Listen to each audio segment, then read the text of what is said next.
I want to connect the dots. That's my job. Yeah. That's why I'm watching the movie. I don't want to know, and you don't need to tell me I'm not. If I'm too stupid to get it, let me be too stupid to get it. 100%. 100%. Because I love feeling stupid. They don't even let me feel stupid anymore. No. But when you brought up Silent Partner about this movie, I felt stupid for a minute. I was like, but like, let me feel that way sometimes. It's a good feeling. I like it. You don't have to tell me everything. It's nice when art is like actually invented an idea in your head. Here you go. As opposed to like, I just told you what to think about this thing.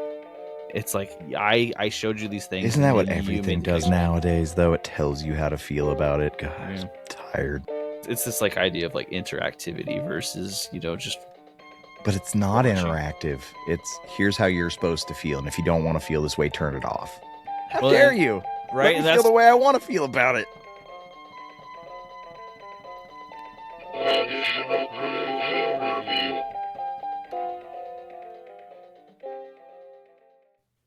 There's nothing more important than podcasting, and our attitude must reflect that attitude.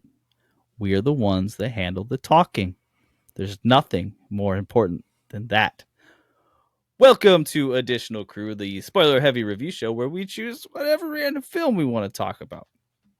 This episode, we bring to you a timid bank teller anticipates a bank robbery and steals even the money himself before the crook arrives.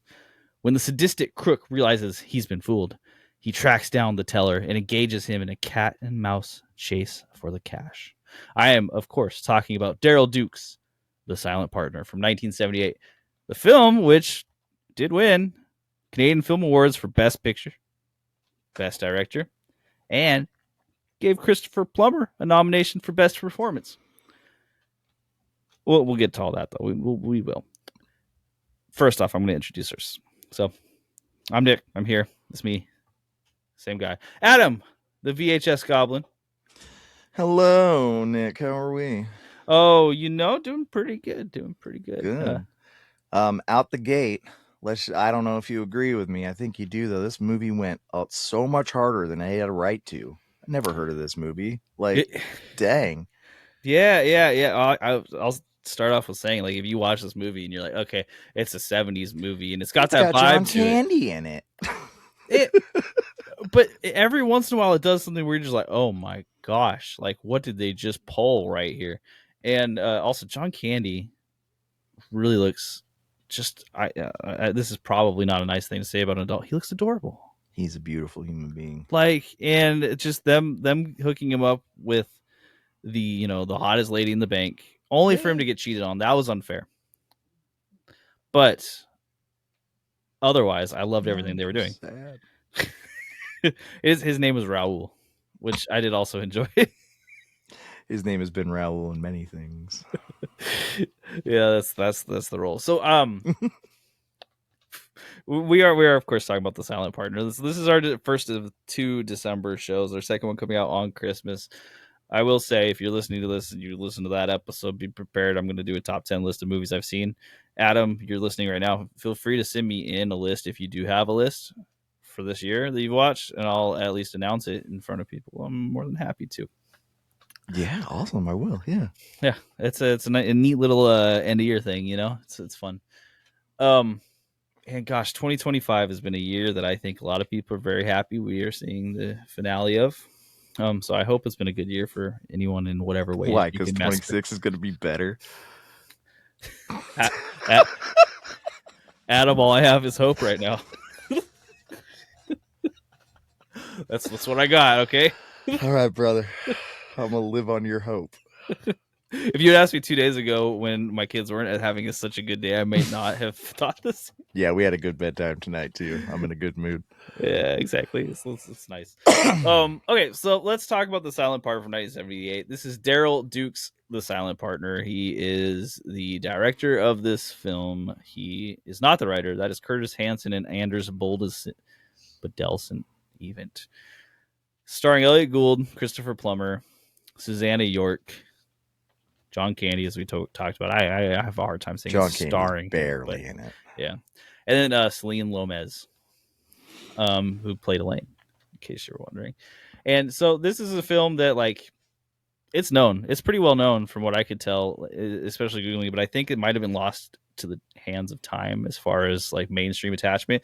But it is. Yeah, It it is. didn't transfer into my generation, right? It wasn't like Mm-hmm. in the lexicon of good 70s movies when I was younger, It's one of those movies that was rated NC-17, 18 plus in a lot of places, and I think that really like hurt its cultural impact. I bet so. Yeah. That's a much bigger deal then. Mm-hmm. Because you got to get it into theaters and you got to get it into rentals' Distribution's damn near hands. Yeah. impossible, yeah. Mm-hmm. Not even rental stores back then, brother. Mm-hmm. And we'll talk more about it, but there is an interview with Elliot Gould on the Kino Lorber Blu-ray. That's a lot of words, but anyways, this interview he talks about distribution of the film and how hard it was to get anyone to distribute it because no one wanted to unless they made cuts, which the Some cuts that stuff they we'll would have talk made. about, but some of the things that he did in this movie, yeah. I mean, come on, brother. Yeah. Well, okay. Well, we will get into it. So, awesome holiday flick. If you are listening to this and you need a holiday movie, haven't already watched The Silent Partner. First, I'm going to say stop watching this. Go watch the movie first, then come back. Second, this is a great holiday movie. So, Santa Claus got hands, and it centers around the holiday for half the movie. You can tell that it only switches off the holiday when they need to move time forward for a specific reason, which it's great. I love like this sits right up there with Die Hard for me as far as like holiday Holiday movies. malls are so cozy, and I miss that Mm-hmm. so much. Like that's something I actually really grew up with was the 80s holiday mall. And our family would go to like up in Canada, we would go to like the Eaton Center, or down in Portland, we would go to the what's it called? Lancaster. They had the indoor ice rink and stuff. Like it was a big deal. Mm-hmm. Mm-hmm. Even like as recently as like let's say 2005 2006 when the internet was there but not really have taken off in the same way. Amazon wasn't the megalithic corporation it is now. The malls were still fun, like you can still go there, and during the holiday times it was actually a rush. There was actually people shoulder to shoulder like you see in this movie a lot of the time. Yeah. Every single day was a new fair / festival of its area. Yeah. Which that sounds really cool. This is corporatization of everything, but either which way, gathering places. Malls always it wasn't complete corp. There was always like an incense and tarot card store in there, and some people made it. I just miss Sundance Video so much. I don't know if they were a good company, but they had every movie. Suncoast. Suncoast, thank you. They had every movie you could ever think of inside of those If doors. they didn't, they get it for you. Yeah, it right? was an awesome place to go, especially as like a teenager. You know what I mean? Great. That was pretty sick. Anyway, I will wax poetic about it. The Orange Cup, however, is the coolest little building of almost any movie I've seen in a while because it's just a place where they sell orange juice inside of an orange. And it makes me think that Orange Julius has had it wrong this whole entire time. Bring back the oranges. Yeah. Just straight orange juice is really good. I don't need weird crap in it. I'm good. It's so funny.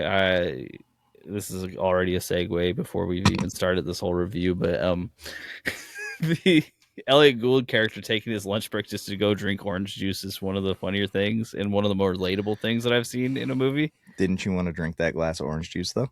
Yeah. It looks so good. And then him trying to like not make eye contact with people while he's drinking. Yeah. I know he has a reason because he thinks Santa's a crook, but I'd be like, that'd be me just regular. I'd be like, I'm drinking this orange juice, don't look at me. He was a relatable character to somebody like me because he had interesting special interests and was socially awkward. And I won't say more about that, but he felt a certain kind of way that I resonate with deeply. So.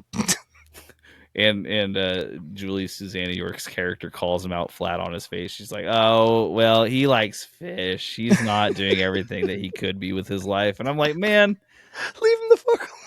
He's got a good job and he likes fish."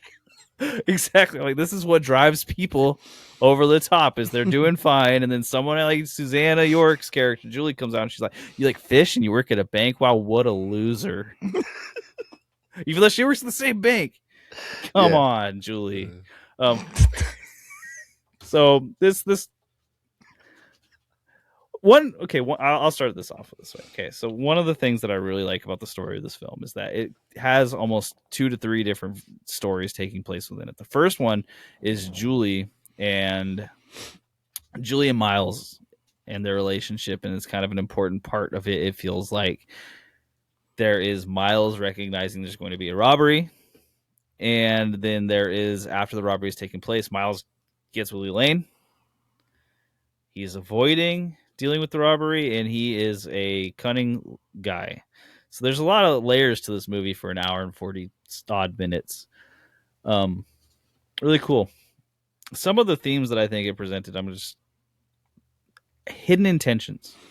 I would also say a storyline would be, because he made it a storyline, very De Palma-esque storyline of the actual villain of the movie Mm-hmm. and the intensity Mm-hmm. of that character, because it felt to me like when it cut to those scenes, it was a completely different movie, Yeah. Yeah. and it was like bringing a cutting seriousness to it that was like a completely other storyline. Like, this guy owns a club, and like his background got built throughout the story. I don't know. You know what I'm saying? Like, Mm-hmm. he got his own story built for him. It was interesting because like you could feel clear tone shifts whenever they brought about the character Reichel, I think is his name. Yeah, Reichel. Yeah. Every time they did specific scenes, they were easy scenes to spot because they were striking. I'm talking about that mail slot scene with his eyeballs, like complete tone shift after that, and the movie His gets darker. shining moment. Mm-hmm. Oh my gosh! I mean, it was really cool because it came out of place. You know, it's like, oh yeah, he's scary. He's talking in that phone booth. He looks like some pretty cool '70s hitman. The use of that distance as a like, you have this amount of time to get to somewhere safe or like something, but like that distance created so much tension, dude. It was awesome. Mm-hmm, mm-hmm, Back in the day, people, there used to be these things called telephones, and they go on your wall, and you take them off your wall. You could dial numbers and you talk to people. You probably have one in your house, or used to, but they used to be outside, and you could put a quarter, or back then a dime in it, and you could call people from outside, like what mm-hmm, Superman changes his mm-hmm. outfit in. I haven't seen a phone booth in so long. And not a working one, anyways. There's one downtown here, but it's like an ornament at this point where they paint it and they keep it just to show the That's relic kind of of the times have awesome, dude. changed. Yeah, You yeah, know, yeah. but yeah, people used to use them. Like that used to be the only way people could call each other. So very useful, very used. Yeah, yeah, yeah. And I But mean, they were like on every corner. So I guess what I was mhm, saying, the idea of there being a telephone where the guy could look through his window was actually extremely common back then. mhm, Because I know it mhm. sounds weird now, but just imagine he was on a cell phone outside of his house. But back then he lived in a downtown neighborhood. So of course there was going to be a telephone booth. But I don't think that's the case anymore. No, no, there's no chance. They used to be like every couple of blocks, though. Yeah. When they were still getting decommissioned, I think even as like recently as like 5 years ago, so you could see them everywhere. But I think they got rid of them just because of all this anti-homelessness stuff that every city's got going on. Which I won't get into it here, except it's a shame that that's the reason why things go away. Hidden. So okay, so one of the themes of this movie, I think, is like hidden intentions and underestimation of the level someone will go to when opportunity presents itself. And I say this because like throughout this film we see Miles talked about as someone who's being underestimated, and he's clearly always thinking about that, and he's taking advantage of it, and he knows what image he's presenting to everyone. Right, right. Which But is a under camouflage, right? mm-hmm, mm-hmm. He also, I would say, risk versus reward is not the same as calculated risk versus reward, right? No, no, no. Yeah, he's opportunistic. That's what this guy is, and I don't think like the number mattered to him at all when he was going into this. He saw the opportunity to take some money. He's like, whatever money it ends up being, that's what I get. Definitely premeditated, though. Mm-hmm. um, Ultimately, a really clever like idea as well. That if he knows it's going to get stuck up, then put some of the money in the lunch pail, take it home. Because if he gets caught with it, he just says, "Hey, I was just trying to prevent this much money from being on the floor at one time." That's exactly what I thought, right? Like, even Mm-hmm. if he did get caught, you could just be like, I saw the guy coming in, I saw the gun, so I hid this money to make Mm-hmm. sure that he didn't get all of it, and then get a Mm-hmm. pat on the back would be like worst case scenario. Right. This is like one of those more clever setups for this sort of money stealing because you have like Psycho where she just takes the money because she has opportunity to access the safe. This one actually had a build up and a reason why he could take the money, which was appreciated because it made the rest of the movie more logically sound. And also, it showed that Miles is a guy who can come up with clever plans on the fly pretty quickly. It Uh, it definitely was nostalgic with that kind of noir style of writing, though, right? Like mm-hmm. really story driven, like a who done it, but not in like a, I don't know. But yeah, like the old radio shows you'd listen to and stuff, and how slick the guys were, and like you didn't realize all the grease they were putting on everything until it ends, and you're like, damn, Yeah, yeah, yeah, yeah, yeah, yeah. And it's I don't know if it was with you I had this conversation, but I had this conversation where it's like they don't really make a ton of like scenario based movies anymore. Like they're all like franchises or long range stories or like they're art house movies that have like a really deep background. Whereas like a lot of these movies back then were just scenario based movies. They're like, wouldn't it be crazy if this guy was able to steal money, but then the bad guy was like, I can find you and come back, and then it right. ended up in this. Well, let's be honest. The people you talked about as being in the cast, the movie really didn't need anybody else, so it could have been a Mhm. four-person play, Yeah, yeah. or a Hmm. five-person play. Hmm. And so Miles is like presented as this. I don't want to call him a genius. I think that's going a bit far, but a very, very smart guy because he recognizes the handwriting. He connects it almost immediately. He comes up with the plan, and then not only that, Extremely charismatic in his own way too. he knows Really that. seems to have a way with people. Yeah, no joke. And it wasn't the money because no one knew he had the money. No. Well, maybe with Elaine, but that shifted because she was with someone who had money anyways. It seems like. Poor Um, Elaine. Yeah, poor Elaine. If anyone, there's two. She got it the worst. She got it the worst. Well, her and the Her and fishes. the We were going to the same place. We got dude there. stabbed his fish. Anyways, we'll talk about that later. A fish um. gets stabbed though, like straight up knife. A Yeah. fish. Yeah. It's Yeah. it's personal.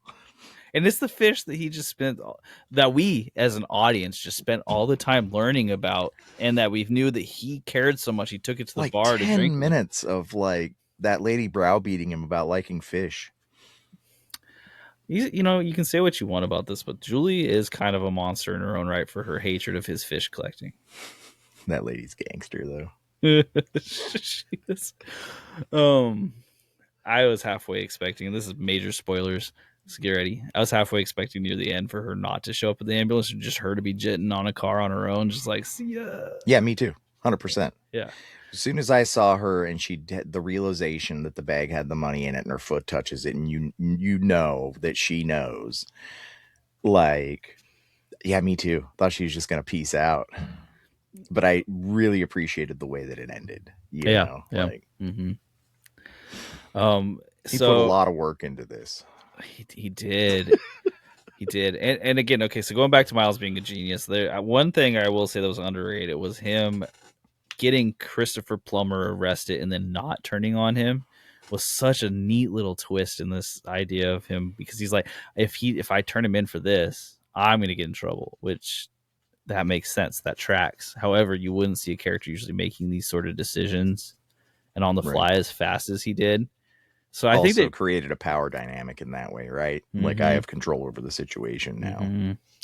And it was just incredibly clever. This movie allowed for a lot of twists and turns because of how clever they let their main character be, and he wasn't necessarily just a good guy. I mean, he wasn't really a good guy at all. I think we heard Christopher Plummer call him out a couple different times. It's He's like, just a you dude. are my partner.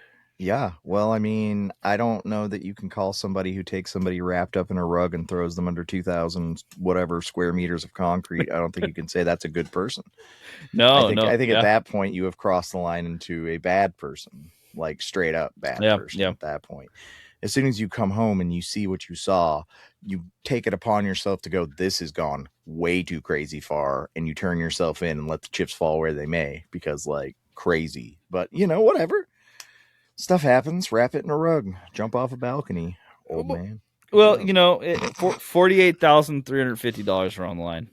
And but you did the what's the rate? You did the rate earlier. yeah, How so much is that rate? okay, so after inflation, $2025. This is as of September 2025. For whatever reason, that's the date it let me go up to. $231,965.73. So I want to be So very you specific. wrapping a decapitated body in a rug of somebody that you actually kind of liked and burying it under concrete for $200,000? Yeah, see, there were questions about how motivated he I was mean, by there this might be a level of number money. on that for me, but like, I don't know that there is. But if there is, it's like, no, there isn't, because nobody had ever paid like $100 billion, right? Like, I just wouldn't do it. Sorry, I So snorted. no, he is Yeah, not a good it's not guy. happening. No. And it's really not like this life-changing amount of money. I was wondering that the whole time because they talked about $48,000. I'm like, yeah, that's a lot. Even like if that was just the number they gave me now, like that's a 200 grand's chunk. plenty of money. Like, that's life restarting money. That's Mm-hmm. most of a house, almost kind of cheap But house kind of but money. it But is also like life restarting money. Like it's not life affirming money. You're not just done with life now. You're like, hey, no, I can go. You have to restart. You do have to go and you do have to live something. with all of your choices. Mm-hmm. So it's like you're always gonna know about her buried underneath that Toronto vault. Like is that at I what mean, they point did it made become it not worth pretty it? clear that her parents and family had nothing to do with her anymore, and the only person that knew anything was the guy that was dead. So no, that's just where she lives now. Mm-hmm. The only person in the universe who knows where she's at is him. Yeah, He's not going to tell anybody. What are that's they going true. to do? Dig her out? Yeah, maybe one day it'll be like that body they found under the John Yankee Gotti? Stadium. Yeah, like in at that point they're like, who knows this? We don't know what to do with this. Uh, oh, I had a train of thought. It's gone. Whoa, Sorry, brother. Adam, Hi. what would you do if you had $231,000? Pay off my house with my debt. It's not fun. See, that's what I'm saying. It's not a fun amount of money because that's what I'm like. I Nah, gotta but go. I think that would get me about even in life. I think like that amount of money would get my house completely paid off, get the car completely paid off, and like take care of all of our loans and debt and stuff. I think with that amount of money, we might even have like 50 grand left over to put in the bank. Yeah, You right. You're know? like, there's some good stuff going on here. Yeah. If I didn't, everybody holds debt nowadays. So the answer is always going to be, because debt is so stressful, the first answer is going to be to get out of debt. You can't think about doing anything for yourself, Mm-hmm. right? Because you've borrowed, like, it just doesn't work. Now, if I could just spend the money on anything I wanted, right? Like, if I spent the money on debt, it would burn and go away or something, right? Like Brewster's Million style or something. Right. You took it from the bank to give back to the bank. Oops. Right. Oh no.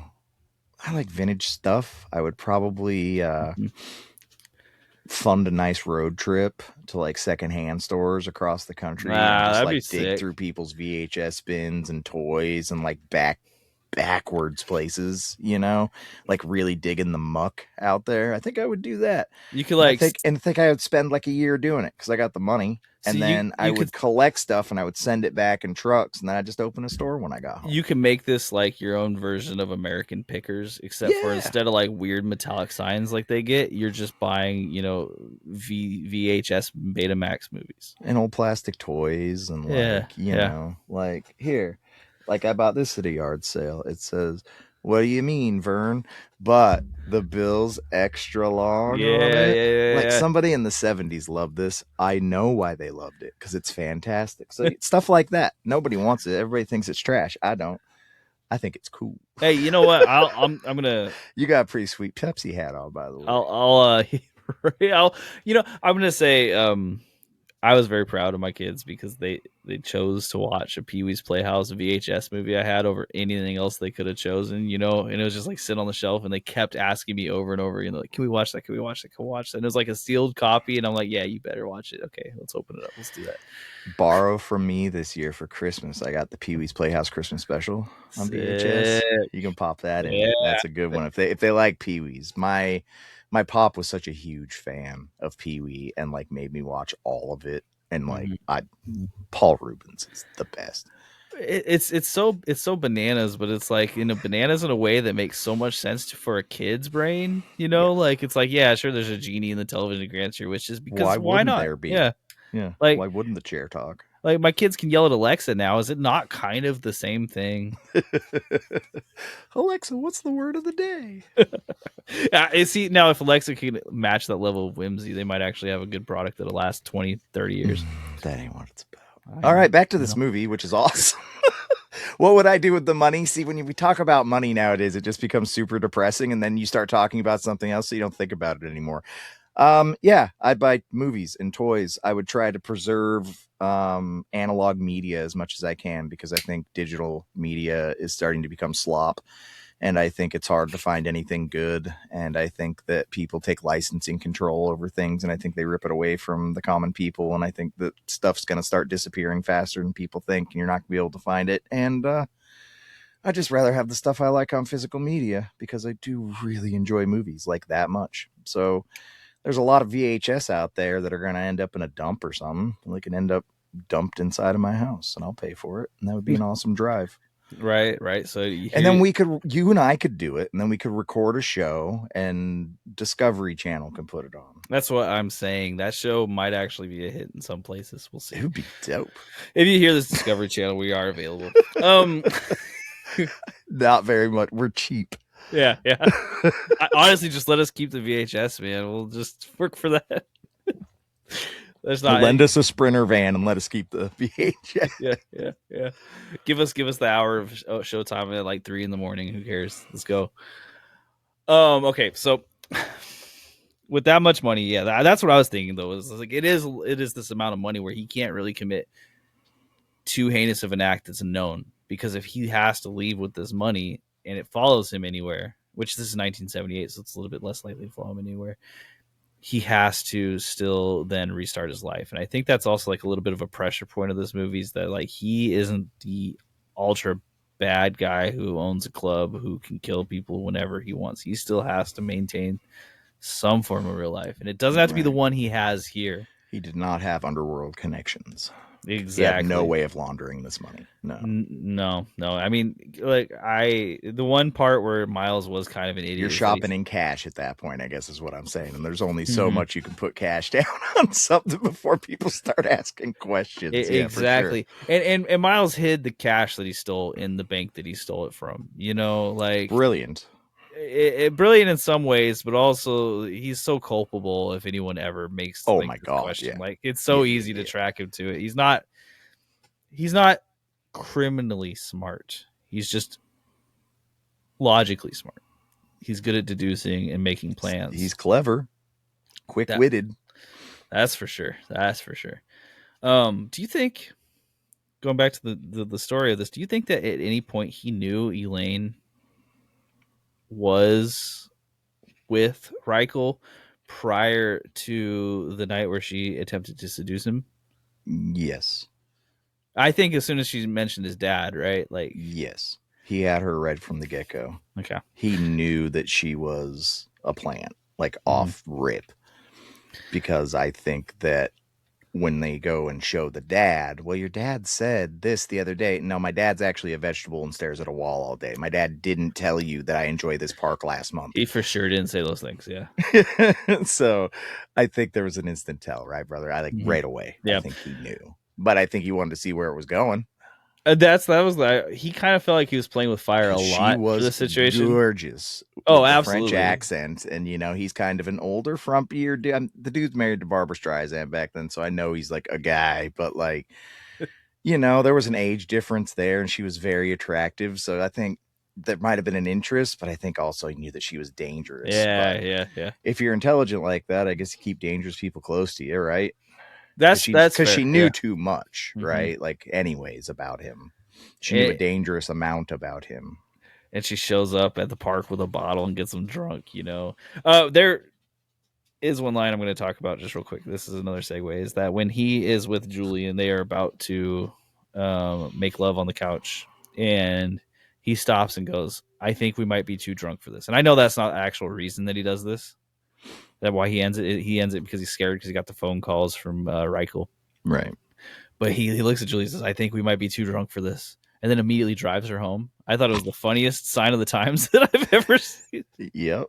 I was like, "Wait, we're too drunk for this, but you're just gonna drive her home." It was common for people to have a beer between their legs driving back when I was a kid. And I know that sounds crazy to people now, but drunk driving wasn't a thing. Drunk driving was obviously a thing, but it wasn't a thing you're going to get in trouble for. And I don't remember a time when my dad didn't have a beer between his legs when he was driving. There was a yeah, it was super dangerous. Yeah, there was like a quote I remember from not even like that long ago where someone's like, "Yeah, well, you take the shot before you leave, so that way it only hits you right when you get home." And it's like, "Oh boy, okay." I don't think we I understand can't physics here, but even smoke a bowl and get into a car. I get too anxious. What's happened to this generation, right? That's what our parents would say. What happened to you guys? I don't know. Safety, risk management, maybe. I don't know. Which is something that Miles, doesn't have a lot of. No. He doesn't have a lot of risk management. That's where he is. And I think the point you're making is the amount of money it was for the amount of risk that he was taking seems a tad absurdist. Yes, it would have to be a really calculated risk for that much money to make sense, right? Yes. And thank you, because this is the point I'm trying to make. This is the one kind of like sticking point that hit me every time we was talked about how much money he was making, is that either I'm to believe that Miles is a smart guy and he should know that this isn't enough money to just like finish everything for him, or I'm to believe that Julie really injured this man's ego hard enough that he was willing to do whatever he needed to be outstanding. And I kind of like this version of it more because it makes all the smart calculated play seem so and I think that was the point of the movie, right? Yeah. And I think that was the idea, was he was showing her up in a way, and that's how he was going to win her over, right? Like, oh, you're so roguish. It's crazy because it worked, honestly. Yeah, until you buried somebody's body underneath a thing. These are was that okay in the 70s? I don't remember. Was it okay to bury bodies in concrete? Like that life didn't matter. This is Toronto, right? Which is East Coast, right? It's an East Coast team. It's just that is so dark. That part is so dark that like it ruins any other redeeming. Like, yeah. Other than that, had they have not done that, he would have been a redeeming guy, and like I would have been like, I might have done that, but like that part messed with me so bad, dude. I'm still upset about it. Yeah. Okay, so follow me down this path for a second. Okay, if you were the pizza delivery guy, you pizza delivery guy, and you had kicked a rug that felt like it had a body in it. He was a newspaper delivery boy. Thank you, because it was 3 a.m. or something like that, right? If you're the newspaper delivery boy and you kicked a body that had a rug, or you kicked a rug that felt like it might have had a body in it, and no one was around, would you have checked? No. Headphones on, keep going. Not my problem. Okay, all right. Somebody else will find it later. I don't need that trauma in my life. That's fair. Even if I assumed it was a body, I'd still roll. I'd be like, nah, this is not my carnival. I didn't get into this by just delivering a newspaper. See you later. I don't want to be culpable for any of this. Because that was funny to me, because that she's already dead, brother. I ain't saving her. Her head is gone. Like, CPR ain't bringing her back. Like, yeah, later. Okay, that's fair. If I thought I had a chance to save the person, different story. But yeah, there's no coming back from that. Yeah, because that was another part where I was like, well, this is an opportunity for him to have the body found. And it clearly created tension. And then it led to Miles getting his leg hurt, which also then led to the bank, his boss wanting to lay him off. Which very Kaiser Soze of him. Mm-hmm. Oh, my gosh. Limp. How in the world did he hang on to that balcony for that long? This guy is in great shape. I mean, when I was like college athletic best shape of my life, I could probably dead hang for about a minute. I think I could probably dead hang for about 2 seconds now, right? I don't know how he hung on for that long. That's like Olympic climber level of grip. Like, awesome. Yeah. in the I middle of did the like night. that he wasn't strong enough to pull himself up though, and then is like as soon as he could fall, he like That's true. They didn't give it. They didn't stretch it too far. They're like, he's not no. getting up. Don't He worry, didn't like guys. leap Don't up worry. over the balcony or something, you know. Um. Okay, I'm going to switch over to the next theme that I have on this list here. Okay, so another theme of this film I think was a little bit about control and the role that violence and love play in the relationships, because there was a lot of relationship dynamics in this movie, like and it was both romantic relationships and then relationships between him and Reichel, and who had the power and what level they were both in it together. Which, according to Reichel, they're partners. Of course, they never acted like partners. Right. I think in a dynamic like that, what you're looking at is there's a point of morals come in, right? And Reichel seems to not have a moral Mm-hmm. code, whereas Miles does. And whereas the story goes from back in the day, the stronger man takes what he wants, right? Mm-hmm. But in this situation, with morals in play and the protection that Miles has, it gives him advantage. Like he's playing a game with this guy while this guy's not playing a game at all. Mm-hmm. He's going to kill you. He's going to kill everybody. He's going to get his money because he's just a bad guy. Yeah. I don't think Yeah. Miles is necessarily a bad guy, but he's playing a very dangerous game with somebody who doesn't know they're playing a game, right?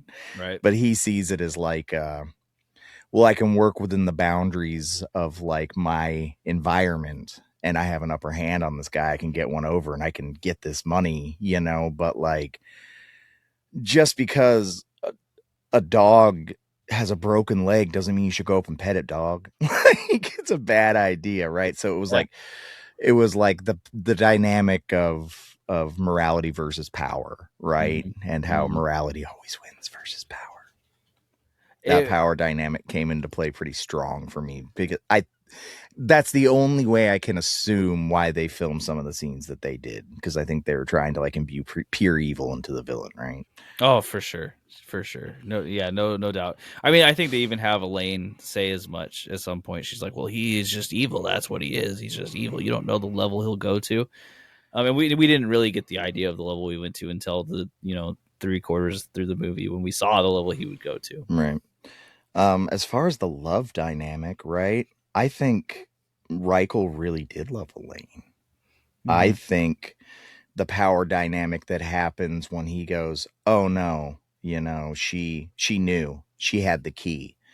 And he knew at that point that she really did turn on him, and he was like, he played her like, oh, dude, like Broke him. tough. That at that point, I was like, damn, this guy's is kind of a bad guy. But that use of love as a tool to get what they wanted, like Mm-hmm. as a tool of manipulation, and to use it to like, yeah, that was huge in this movie. Poor Elaine. Poor Everything bad. Elaine. She Yeah. found love in Miles. She actually loved him. She Mm-hmm. was gonna go all the way with him. Mm-hmm. Mm-hmm. Like at first you think it might What a be something what a that's like, jerk. And I get yeah. that she's a criminal, but she's a 22-year-old that got separated from her family and ended up in a really shady situation and is just Mm-hmm. living to survive. And she ended up with a guy who's, according to her, is evil. So she has a Yeah. moral compass regarding these things. Yeah, And she poor makes a choice to Elaine. go away from it, like even a little bit away from it, to a guy who hasn't really killed anyone, just stole some money. Likes fish. Likes fish. And meanwhile, Julie's over here hating on people who like fish, just having She parties, she's straight adulterizing. British though, right? She Like is. she's catty. Boy. She is. I love that she is the side piece. I don't think that's the right way to put it. She's the. She plays so smart though, Mm-hmm. right? Like emotionally smart. Like she's got everything figured out. But that was kind of a trope back then too, right? Like you would see it in a Mm-hmm. lot of those, the women that weren't the wives were actually more powerful than the men sometimes, Well, right? Like, you heard because they with hold the keys to everything. right, because you heard with Packard, he was always trying to figure out how to plan around her. He was always like, okay, well, I need someone to go with her. I need someone to show up at the party with her. You know, I need Yeah. someone to make it look like that she's with them, and then she's just sitting in the corner watching everyone. You know, um, it's just interesting that she's the one who ends up getting spared out of all of this, really, because Miles pushes her away because he actually loves her. Yeah. So the actual love was pushing her away, which, you know, you can get a trope of like, if you love something, let it go. He really does let her go. Well, yeah, he has to. He's gonna get her killed. With Lane, it didn't seem to matter as much. But I guess she also was No, playing the he game. was using her though, Yeah. right? Like, Mm-hmm. he knew that she was involved. He didn't trust her ever, I don't think. Even when he gave her the key, I don't think he trusted her. And he was willing to use her because she was a pawn in the game, right? Like that's the chessboard over and over again in his room, is that he thinks he is the one controlling all the pieces. Right. And like ultimately he seems to be in a way. Except for he Do you can't think the key going on the rook had any sort of symbolism? I'm sure it did. The key going on the rook just might have meant that ultimately Miles wasn't going to be the one who held the key. Yeah. Like it had to go to someone else for this whole plan to work. She really hit it out in the open though. So the only thing I could think of was like, this must have some symbolic meaning because it's not like she hit it very well. No, and it was so funny to me that Miles has a house cleaner, but he hides the key and jam. Again, Miles has some issues. He's just not like criminally smart. No. Well, you had to hide the keys in the jam for it to work, but like, He's got a bookshelf right next to it. You could have put it in know, the gravel of the fish tank. 100%. Nobody would ever find it. They didn't even find it after they shattered it and cut off a head. The gravel was still in there. Mm-hmm. Um, That is not a pro tip for people out there trying to hide things from law enforcement. Don't put it in the gravel of your fish tank. It may off gas and hurt your fish. and also, I can't be held criminally liable if you get found by the police to have hid something in your gravel of your fish tank. Um, so we've already touched on this a little bit too. I will want to bring it up. I think that there's like this idea of like cleverness versus willingness. Miles is clever and believes he has a chance to get away with something. Reichel is willing to commit the acts necessary to ensure he gets away with something. And the interplay between these two different things, like the willingness to do whatever it takes versus the cleverness to take the opportunity that's presented in front of him Right. and use it on his own, is shown a little bit. And cleverness seems to clearly get the win in this one, in less eloquent terms, I suppose. Yeah. It's there's not a world in which I imagine somebody like this would be able to pull one over. I think all this guy had to do was the first time he called him, instead of calling him, just walk up and knock on the door and let himself into the apartment and sit down and just say, I'm going to, like, he gave him too many chances to do the Yeah. right thing, Yeah, he gave him a safe place essentially, and that's not what you can give these guys, because that's what you would expect in like a mafia movie. Like if we were watching Sopranos and the same thing happened to one of the Sopranos characters, like Pussy's not going to call him; he's just going to go up there and shoot the guy. Yeah. He'd be like, "I'll search the apartment for the key after he's dead." Right. And he knew that him and Elaine at least spent time together, right? Did you get her home safely? He could have just so easily went up there and been like, she's dead unless you give me the money. I swear to you. Like, it's done. Yeah. It's done. I think that might have been part of the story of him losing the key, was the reason that even if he had come up at that point and be like, "Give me the key right now," he wouldn't have had it. So it would have been like this whole quagmire of like, well, okay, I don't have the key, and of course Reichel would have been like, "You're lying to me, duh." Again, Reichel would have just actually he killed the did guy. have the key at that point, though. Okay, he did. They already had the It was in locksmith the in there. jam jar. Okay. Yeah, like Okay. he already had the key. It was still in the jam jar at that point when he Okay. first got the phone call. It wasn't gone yet. Right. Okay. Before Elaine was in the scene, right? Like it was just when he took Julie home and he was like, we can't do this. Like he knew what was happening at that point. 100%. Okay, I got Julie and Elaine mixed up. But yes, there are a lot of opportunities. So maybe, Reichel wasn't as bad a guy as you would. No, he's the worst. Yeah, I sang it. I'm like, I know I'm ignoring his Okay, past. let's just air it out real quick. He is in a sauna with some nice looking young lady, and just Beats the crap out of her. it's bad. Yeah. Like, this movie is kind of cute and funny in a lot of ways, and there's just two scenes in this movie that are what's in the box level of brutality that, like, that's why I was like, this movie goes harder than it has the right to. Why? Mm-hmm. Because I didn't sign up for this. I signed up for, oh, it's these guys. This looks fun. So this girl in the sauna, he stomps her head. It's bad. And then poor Elaine, who seems like a very sweet young girl, she dies too, and it's real bad. Like, it's the worst. It's a scene that would be like reserved for an Italian giallo film. You know what I Oh mean? my Like god, it was so brutal. it would have fit 100% into something that Dario Argento I did directed. this. I went, like I couldn't handle it. It was crazy because like when he was like gonna drown her, I was like, this is awful, right? But she got out. Then he breaks the fish tank, and as soon as it zoomed on that glass, I was like, oh no, I know exactly what's gonna happen. Oh, please don't let this happen. Don't let this happen. And it happened. And they didn't show every part of it, They but they showed showed so enough. much of it. Yeah, they showed enough. Like, And then they the showed the special head. effects were pretty good. They showed the head in the water. That poor girl.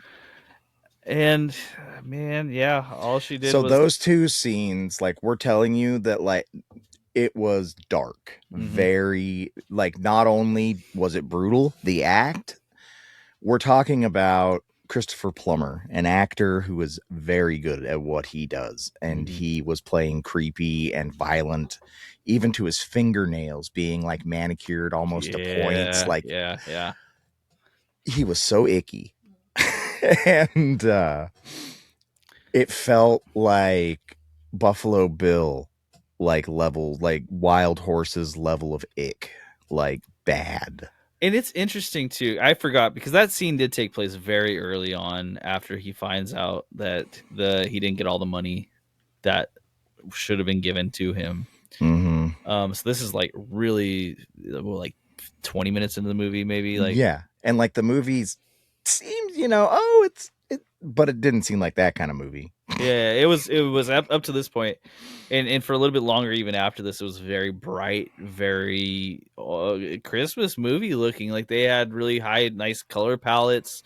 The lighting was very bright. They were taking long shots with people who were smiles on their faces and people talking and just doing their normal jobs. And not directly after this, but pretty close to after this, it kind of changes tone throughout the movie. It's one of these things that I do really like about this movie. And we'll talk more about cinematography a little bit later, but I'm going to bring it into the story here just for a second because they connect to each other. The cinematography and the story connect to each other in a way because the movie itself gets a lot darker and starts taking place at night as opposed to during the day and inside of the Happy Mall. And then the Happy Mall scenes start seeming like they're the alienated, isolating ones. Then they're in like the dingy nightclub and like, yeah. I guess the reason I wanted to get it out of the way, the point I want to make is those two scenes felt necessary to establish the character, but seemed way out of point and way out of line at the same time, like for the movie I was watching. And and that's the body he buries. He buries the lady that got decapitated by the fish tank. He doesn't call nobody. He wraps her up in a carpet and buries her under concrete. So that's why I have a hard time. And as we're talking through this, I go, yeah, all of that's great, but he buried a lady under concrete. It was unforgivable acts happened in this movie. And only one person got the justice they deserve. Yeah, that's true. And this is a side note because we talked about the burying the body under the pounds. Well, he's an accomplice to murder now. Oh, 100%. And he likely, has been an accomplice to armed burglary the whole time, either which way.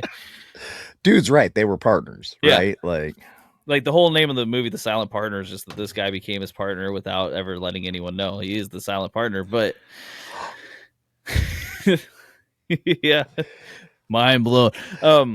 What one thing I do really like about Awesome, this, and I dude. have to talk about this during the stories of any movies, is that they foreshadow every single thing that happens in this movie so well, and I mean so literally. They foreshadow it, so you can almost see anything coming, or it makes logical sense because they've shown it to you in this universe.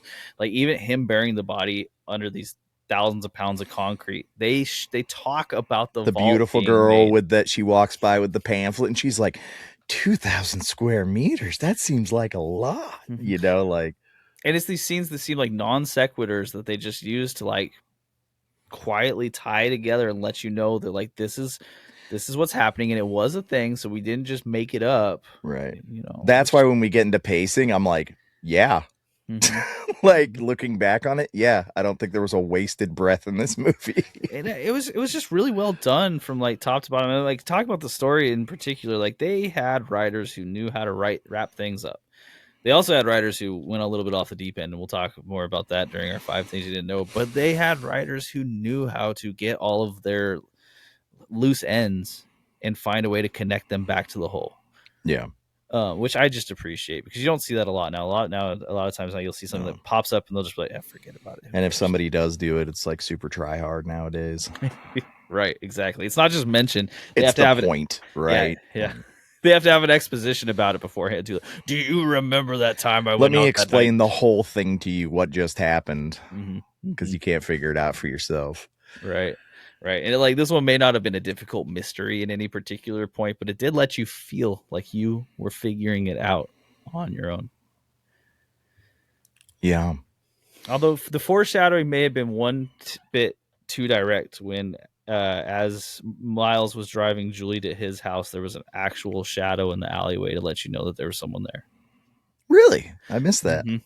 Yeah, there was like as they were driving the car up, there was a shadow across the alleyway, and then it went back and it receded as the car came up. So it's like, oh, there's trouble lurking. Oh, Yeah. Well, that made yeah. We just started calling them right away, anyways. you're right. I liked that though. I like how he just brought up the dollar amount exactly. You know, 48,000. and how he got the dollar amount because they said it on the news, and how he figured out that he got ripped. God, it just all built so good, dude. Yeah, yeah, yeah. Seamless. Good mortar. Good bricks and mortar on this one. 100%. Like the foundation is Yeah. amazing. The and again, Miles and his cleverness when they're on the phone for those few minutes, or just like, wrong number. It's for a lady. Here's I some was lady. so anxious for him, but I also understood his want to do what he was doing. Like he's been looking forward to this for so long. And then it's just ripped out of his hands. And she like, cause she had been dogging on him and he's like, finally, I'm going to get it. Right. Like, and then like, he knows like, I am so screwed right now. I can't do this because somebody's going to, this is going to be bad. It's so funny. He gets like the confidence of knowing that he had finally played this role, and then he gets the lady's wife, or the wife of the man who Julie is having an affair with, calls him under not underrated, but under anyway, she's talking him up while they're dancing. And of course it's the ladies, the wife of the man that Julie's having an affair with, Packard's wife, that does this, and then Julie gets a little bit jealous. Yeah. It was just a nice interplay on relationships. I enjoyed it. And that, it felt that felt natural a bit too. Mm-hmm.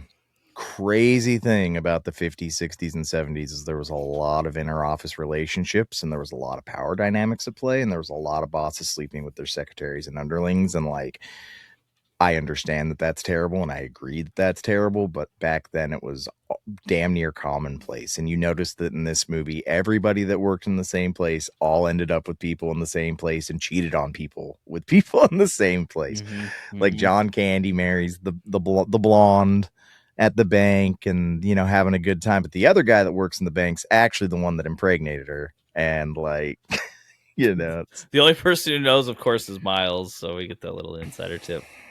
That was like the one running gag they that they hurt the just kept two going. nicest people in this movie. They did, because gosh, Simonson, John Candy's character was just so he was, It's John Candy. I don't care what role he was playing. He's a saint, and you leave him alone. and he Don't was. cheat on John Candy. How dare you? No, especially not John Candy when he looked like he was like 19. He was a bit part actor in a movie. Oh, he was just a little guy. uh, really though, like I said adorable. I meant it. Like every scene you see with John I Candy, you're just like, 100% this is mean it. awesome. Yeah, I think that you think that I'm overplaying how much I'm Canadian. I love John Candy is a national treasure. wonderful. I love him so much. Seeing his name in the credits is what sold me on this movie. I was like, "Ooh, Love John that. Candy in a movie I've never seen John Candy in." I love, and it's such a little part. It like works I so think he well has though. like two speaking lines. He gets with Louise, the hot chick at the at Who the bank. cheats on him and is having the other guy's baby, and he'll never know it, and it's so sad. Yeah, that's true. Okay, so let's move on to acting because I feel like it's all kind of related to each other. We've talked about it a little bit here, so I'm gonna start off with this. Elliot Gould. I came around to it at the end, but in the beginning he was so wooden, and it was for the character, for the reason, and I get that after watching it through. But in the beginning, I'm like, man, this guy does not show an ounce of emotion at any time other than this smirk that he's got going on. Now, of course, that smirk makes all the sense when you realize he thinks he's smarter than everyone and he's taking advantage of every single one of these situations. And he is the chess master.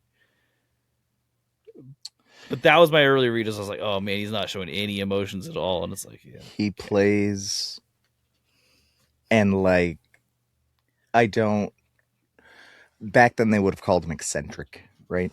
mm-hmm. He actually had an eccentric personality. He was socially awkward, it seemed, and stiff. Had special interests, and I Mm-hmm. think that he played that character very well. Yeah. I don't know if what he ended up doing and being was masking, or if the act of him being the stand-up guy was the mask. I don't know that I've figured that out in the movie, or maybe it was a complete metamorphosis, right? Like maybe he really did change, but um Elliot Gould, from the things I remember Elliot Gould in, is such a grandpa goofball and a fun guy and like jovial and like almost like a Eugene Levy kind of character to me. That Okay. is not Yeah. him in Yeah. this No. movie. And it took me a good hour to believe anything other than the Elliot Gould I had known from other things, like I couldn't take him seriously. Like, oh, this guy's actually kind of a badass and a womanizer. Like, it's Elliot Gould. No, he's not. But he was, like, so I had to like see through that. mm-hmm. And that's just because I know who he is as an actor. But God, he was pretty good, like he's all right. I came around to it, like I said in the beginning. I'd written down a few different times. I'm like, this guy doesn't have any emotion showing at all, and then it's like, but this does make sense. And it did make sense that if you're going to be like, okay, he's the guy, yeah, he's the guy who's into fish, and he's just different than everyone else. He clearly doesn't show the same emotions we show. We would know that nowadays as, yeah, that's a real thing. This Yeah, isn't just like some right. guy. This is like, real. So I didn't really end up having an issue with that. I do know in the beginning I thought, off. I don't know that he needed to do anything more. I think if he did more, this might have actually hurt the character after finally watching or getting to the end of this film. So Elliot Gould did a great job. 100%. Yeah. Yeah, I think that it had to be that way. Mm-hmm. Otherwise, you'd give him too much credit to start with. And then Christopher Plummer, his character was rather one dimensional to me. It was a great dimension. Do not get me wrong. Like he killed it in that dimension. I just don't think like they asked him to do anything particularly complicated other than be bad dude. I don't know that there's anything that's particularly complicated for Christopher Plummer to do. It's fair. But yes, be evil incarnate. Okay. Like all they needed to do to set up that scene was him looking through the mail slot with those dead evil eyes, and the framing of that scene was so perfect. He did more acting with his fingernails in this movie than some actors do in their entire lives, and I'm not kidding. And he won the Canadian Film Award for no, I'm sorry, he didn't for win. best fingernails. If that, I'm going to make the official declaration that he did, because I don't think anyone else can say that that's wrong because no one knows. However, he was nominated for best actor in a leading role. for that. And it's hard to say that he didn't deserve it. It was a one-dimensional character, but that dimension was completely nailed down. Yeah. I just don't think there was enough. They tried to background flesh out the character because he was in jail the whole time, making him a non-moving piece in the scenes. I just don't think that there was enough runtime for him to be filled out and fully created without losing. Because as soon as you start humanizing him, it becomes a problem. You have to make sure that he is just a bad guy. Yeah. And instead of like picking like a normal average club bad guy, they took the Tim Curry of the time and like, cast it almost too well with him. Well, because here's the only thought I had is that what if like during that scene where he's at the club and he's seeing the guy who runs the club in Reichel's stead, if they had made it work to where he could have gone to that club prior to Reichel going to jail or prison, that might have given him a little bit more depth to it, but I don't know that it was necessary. I think the backstory was A what they lot of were the going stuff that for. kind of fell into our laps about him seemed like, okay, you need to know this information now. Mm-hmm. Right? Mm-hmm. It's not like the rest of the movie where it was building throughout the whole thing. It's like, you need to know this about him immediately for the movie to go. Right. And so, that's like, acting's not necessarily the best place to bring it up because the acting was great. It really was. It's just like the backstory and the depth was interesting because there was such a, on one hand we get so much and on the other hand we get so little, and I know that's probably, like you said, by design because you can't humanize him, otherwise he's not evil anymore. Right. I don't know. I I don't know that it would have been better otherwise either. I'm kind of He's just awesome. He was awesome at what he did. Also, I'm saying, Tim Curry as the devil in Legend was awesome, right? Mm-hmm. He didn't talk a lot, but when he was there, it was good enough. That's true. But Tim Curry in the Pirates Muppet Pirates Island, Muppets Treasure Island. There we go. We got there, right where he was the cook beforehand, and you saw him be loving to everybody, and he Chef's was still kiss. and then he was so evil at the same time. Anyway, He's the best. gosh, Susanna York. Um, Lovely British actress, well known for so many things. I guess she was very popular. yeah, she felt like she just played Susanna York a little bit. That might be kind of unfair to her. I compare her to like Elaine felt like she just belonged in this film. Like she, you saw the gamut of emotions. You saw her, changing sides from Reichel to Miles, and you saw it all believable. Whereas British people can make you feel so bad with their words so fast. And I think that was a great casting call. She's the one that antagonizes him enough to like, finding somebody that's a right age partner for him that would be able to have that power dynamic over him and make him feel like, I need to be better to have this woman in my life while she's banging your boss. Like, it took a special kind of casting, right, to make a lady that's strong enough and believable enough to respect them, Mm-hmm. Yeah, yeah.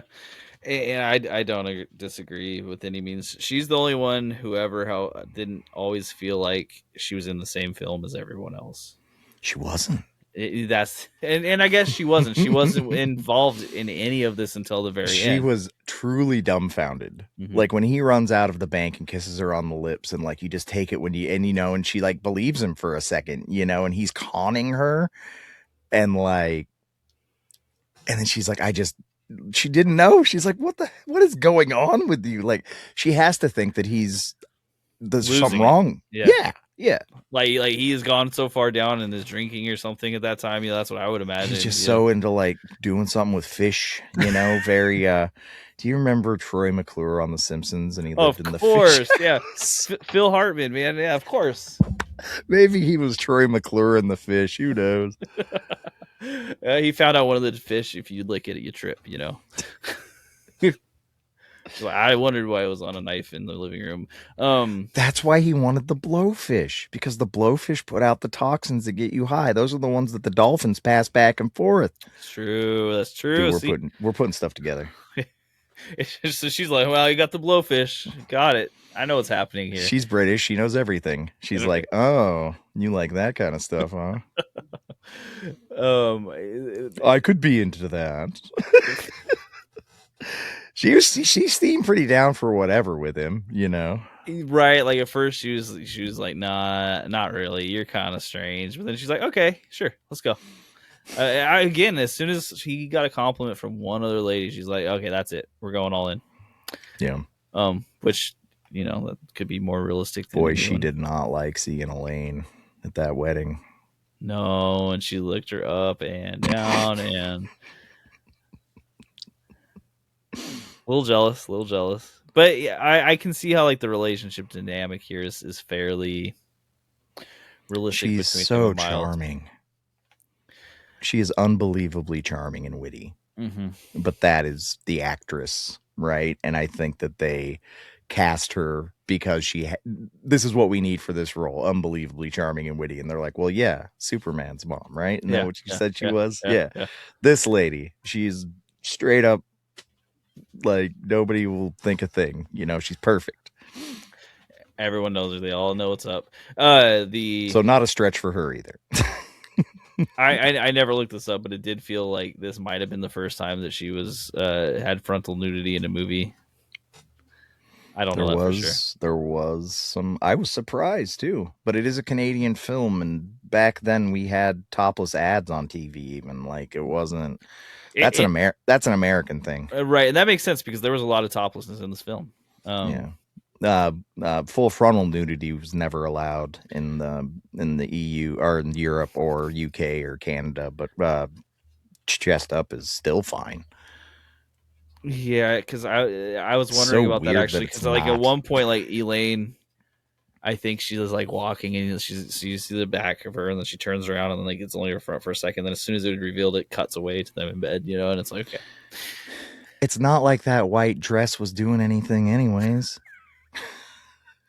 It was the scarf. That thing was painted on, dude. It was the scarf, she just like took it off and took it on. Like that was a funny little version of like I'm turned on versus turned off, and like a clear physical tell when she like take the scarf off and she's like, I'm down to party, and she put it back on. A guy brings you home that has been pursuing you, let's not say aggressively, but meaningfully. Mm-hmm. And then you finally give him a chance and he brings you home and your top's off and you're making out on the couch. He gets 2 weird phone calls and then tells you this isn't good. I'm going to drive you home. You have to leave. Like, yeah, of course she's like, I didn't like that. But like, instead of being passive aggressive about it, she just said it. Right. Which that did fit in line with her character too. She didn't seem like she was going to just not say anything about it. Yeah. She's like, no, that was really weird. And you're kind of gross to me right now. So let me rethink this. Like, we're just coworkers now. Right, that was brutal. Yeah. That was it was a good not even that. We're just 2 people who work in the same, or 2 people who work together. That's true. And you know what? After that, it did show them working together still, and it seemed like it was pretty cordial as far as that went. But gotta stay professional, brother. Like him asking her afterwards, yeah, what would I do if I lost, let's say, my safety deposit box, or if the customer lost their safety deposit? She's like, why are you asking me this? Like, how could we get around that? Well, we wouldn't have to, because this is how we deal with it. Oh. Right. That was pretty good. And then of course John Candy, he wasn't really an actor in this movie. I don't really think that's fair to say, but it was nice to see him. He was window dressing and he was great.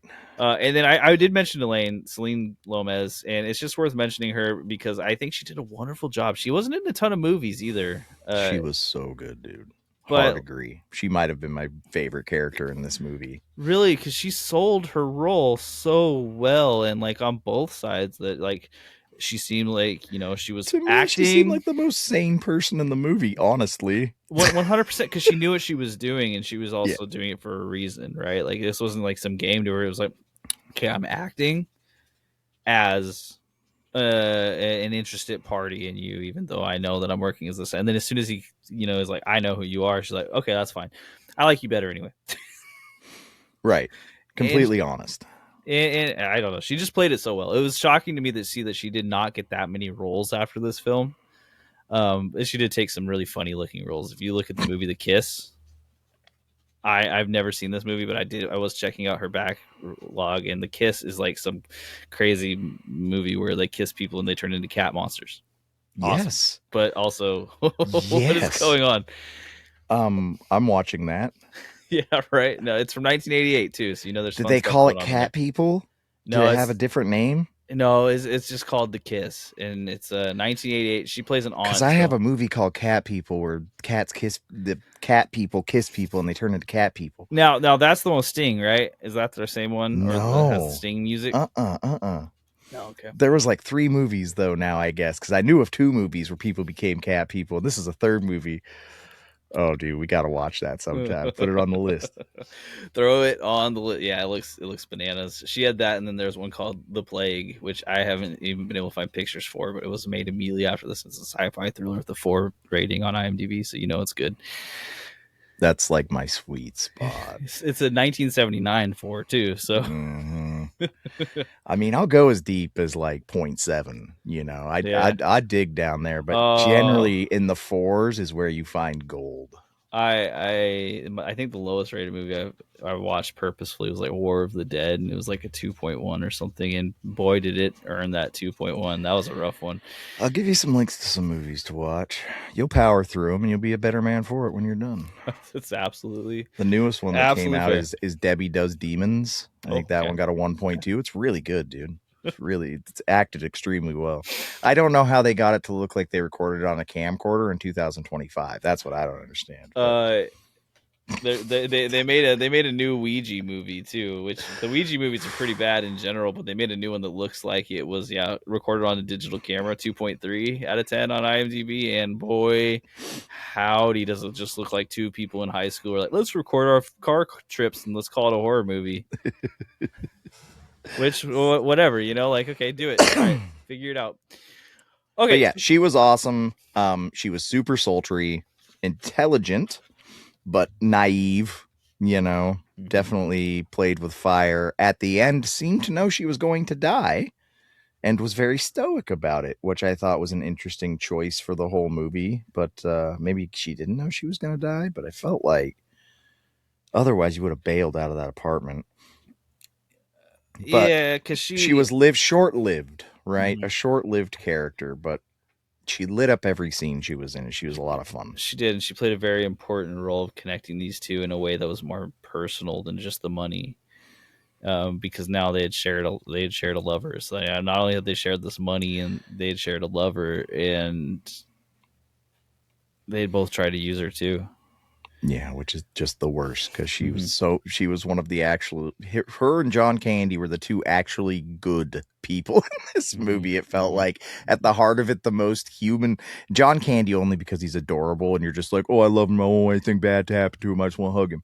And this girl, because you're like, she's 22, she lost her family, she's on the streets of Toronto. This guy gives her a job at a bar, she's trying to get out. She has no experience in life, and then all of a sudden, this guy's like, go and take advantage of this guy or I'm going to kill you. And so she shows up, and this guy's actually really nice to her and takes her out and is sweet, and she's like, like maybe this guy will save me from the hell that is my life. What a her fault. And he played the part the whole time. Yeah, I'm into you too, let's get out of here together, here's the key. Hmm. But Hmm. dirtbags. Yeah, just everyone's using her. Ugh. So yeah, the acting in this film, I don't have a lot more to say about it other than this. There wasn't like huge, crazy levels. Everyone hit exactly what they wanted to. Like a 5-person play. Yep. So There let's wasn't a move. lot of dimensions to the characters, and I think that's why I liked her so much, because she was at least had multifacets. Hmm. Like Hmm. she had a story you could kind of get behind and be like, oh, here's her history and here's why you should feel for her. I don't think they talked about anybody else like that during the movie. No, and I agreed 100%. Like this is where Elaine, to me, like her character and her actor, she had to show multiple emotions and layers of depth to this, Yeah, whereas you didn't have to see that. You saw it a little bit with Miles, but it was the simple smirk. You know what I mean? Like, yeah, I'm smarter than everyone. I can figure out how to win this super situation. downplayed. Yeah, And then Celeste actually had a life. Elaine actually had a Elaine. life underneath it that was leading on to all this stuff, and she had She was competing interests. 22. Which is wild, right? Like just the whole thing. Okay, yeah. Anything else you want to bring up about acting before I move on? Um, no, I think we're good. The boss was we didn't. I don't know what his name is, but he was a sleazeball and played his part very well. I did not like him. Oh, Packard. Packard. Yeah, I guess I thought he was pretty good, man. I guess I will say this. In the beginning of the film, like I talked about before, I was settling in on everyone. It felt like it had a particular style of acting to me that felt very, very old, like even older than 78 would give it. Like you're right, play acting is probably a big part of that because this didn't feel, it felt It's like like they a. were. That's why I'm saying noir, like detective Mhm. noir from the Yeah, 50s. You because know, the guy who writes movies like this now is like David Mamet, right? He wrote House of Games. He did the lawyer movie that I'm spacing the name of course, right now. Glengarry Glen Ross. There we go. And it's just people talking and waiting for the cues. You can tell they're waiting for the cues, and it felt that way in the beginning. However, as the characters settled in, it felt like it breathed a lot more. yeah, So my initial concerns and complaints about the acting were very much solved by the end of the film. I didn't have these same issues. I was like, this is all kind of worked for me. yeah. Just those initial like Julie Miles conversations when I didn't know their characters were kind of rough for a second. And then the bar, I was like, okay, all right. The bar scene with the fish, which was awesome, but like also the way they talked to each other felt very, very wooden. One, okay, I get that you want the fish. How long are you supposed to leave a fish in one of those bags? Oh, Are you I had really the taking it to same the thought. bar with you? Like you Yeah. couldn't have picked it up tomorrow? Like I get that it's a prop piece to make you weird, but like there was just off. It felt Yeah. off to Yeah. me. Mm-hmm. And then I felt bad for the fish, but I felt worse for the fish later. That was actually one of the best times that fish ever had, honestly. the, yeah, I was thinking the same thing. I was like, how long is the At fish least stay the in the fish got to see bag? the world a little bit, right? It got to saddle up to a bar. Not many fish get to do that, you know. The ridiculousness of stabbing a fish to the wall and then the brutality of decapitating somebody with a fish tank is such a dichotomy of like emotions for me because Can, the fake fish stabbed to the wall is kind of hilarious. Like can it's you sad, but imagine? I don't know, like if you've had fish, catching a fish with your hand is not simple. They're fast. They're slimy. They move quick. Like I didn't see a net right there. If he went and searched the apartment for a net, good for him. But if he really just stuck his hand in there and grabbed this fish and then stabbed it like on a wall, because if you think about that, you can't just put it on a wall. It doesn't just stay there. You have to stab it in your hand and then put it on the wall. It's a lot of effort. I mean, he thought about it, Yeah, he sure obviously. did, Yeah. and he knew And he what knew fish what that he fish just it got. was. Yeah. He saw him carrying it into the house. He knew. It's that's a wild layer to it all because didn't the party happen It's before the ridiculous. The stab fish on the wall is ridiculous, and but it was awesome. Like I needed that respite a little bit yeah. from the stress, because it was such. Do you think it was the real fish? No, I it looked like a rubber fish to me. To me too. I just wanted Yeah. to make sure before I started laughing about it because it looked real fake. And I will say this: I bought the Blu-ray, which I do for all these movies, just to see if I can find like the nicest quality version of it. So that way, I'm getting.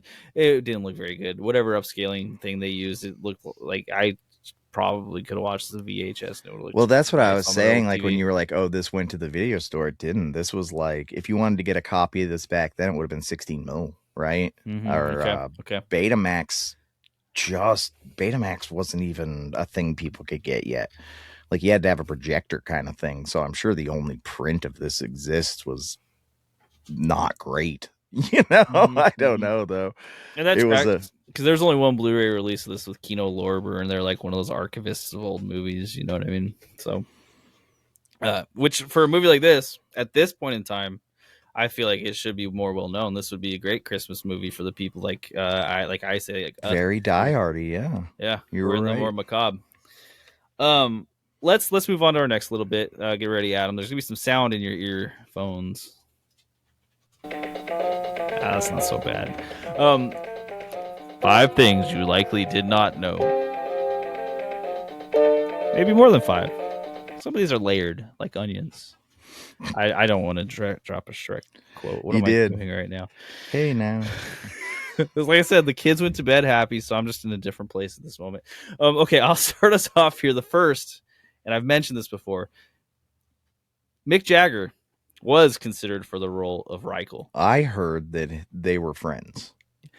Yes, as a good friend of Elliot Gould's, I've according to the interview of Elliot Gould, where he says it over and over and over again that they were friends and that they were trying to get Mick Jagger. He It was almost happened. expected. Yeah, he was expected to take the role. Mm. Christopher Plummer, however, was chosen, and the story that I heard on the interview, it didn't make as much sense to me. I can't remember if it was a scheduling This conflict movie or if ain't it New was Jack City, brother. no, and Free Jack, even like Free Jack, is that what it was called? Did I yeah, screw it up? it's okay. New Jack City's unfortunately the Dude, better have you ever movie. seen Aqua Teen Hunger Force? Yeah. And Master Jake goes, everybody all free jacking around this place. One of the funniest things I've ever heard. Go ahead. I was so excited when I found out about the movie Free Jack. I will say this: when I first saw it, and Everybody's all free jack. I was like, this is gonna be amazing, Free Jack. And then I watched the movie, and it was so bad. Oh, it's so good, dude.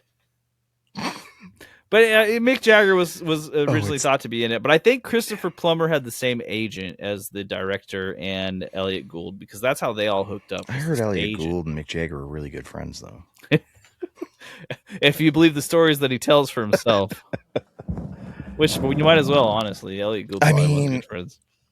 Good on them for wanting to say that and like make it a thing, but I think they got the right guy for the part. I don't know that I can imagine that the flap goes up and it's Mick Jagger's eyes back there. He's like, "Wah!" And you know Mick Jagger couldn't sit still for that long, right? That's what I'm saying. They're going like this. He's like, "Wah!" Which is terrifying, sure. He's like, baby, next time you come up here, I'm gonna take your life, okay, baby? Don't worry about it, baby. Just doing lines right behind it, Yeah. So hit me up with a second. So the fish tank scene, which we have discussed at length because it's taken over a neural pathway in my brain now and damaged me permanently, like actual physically.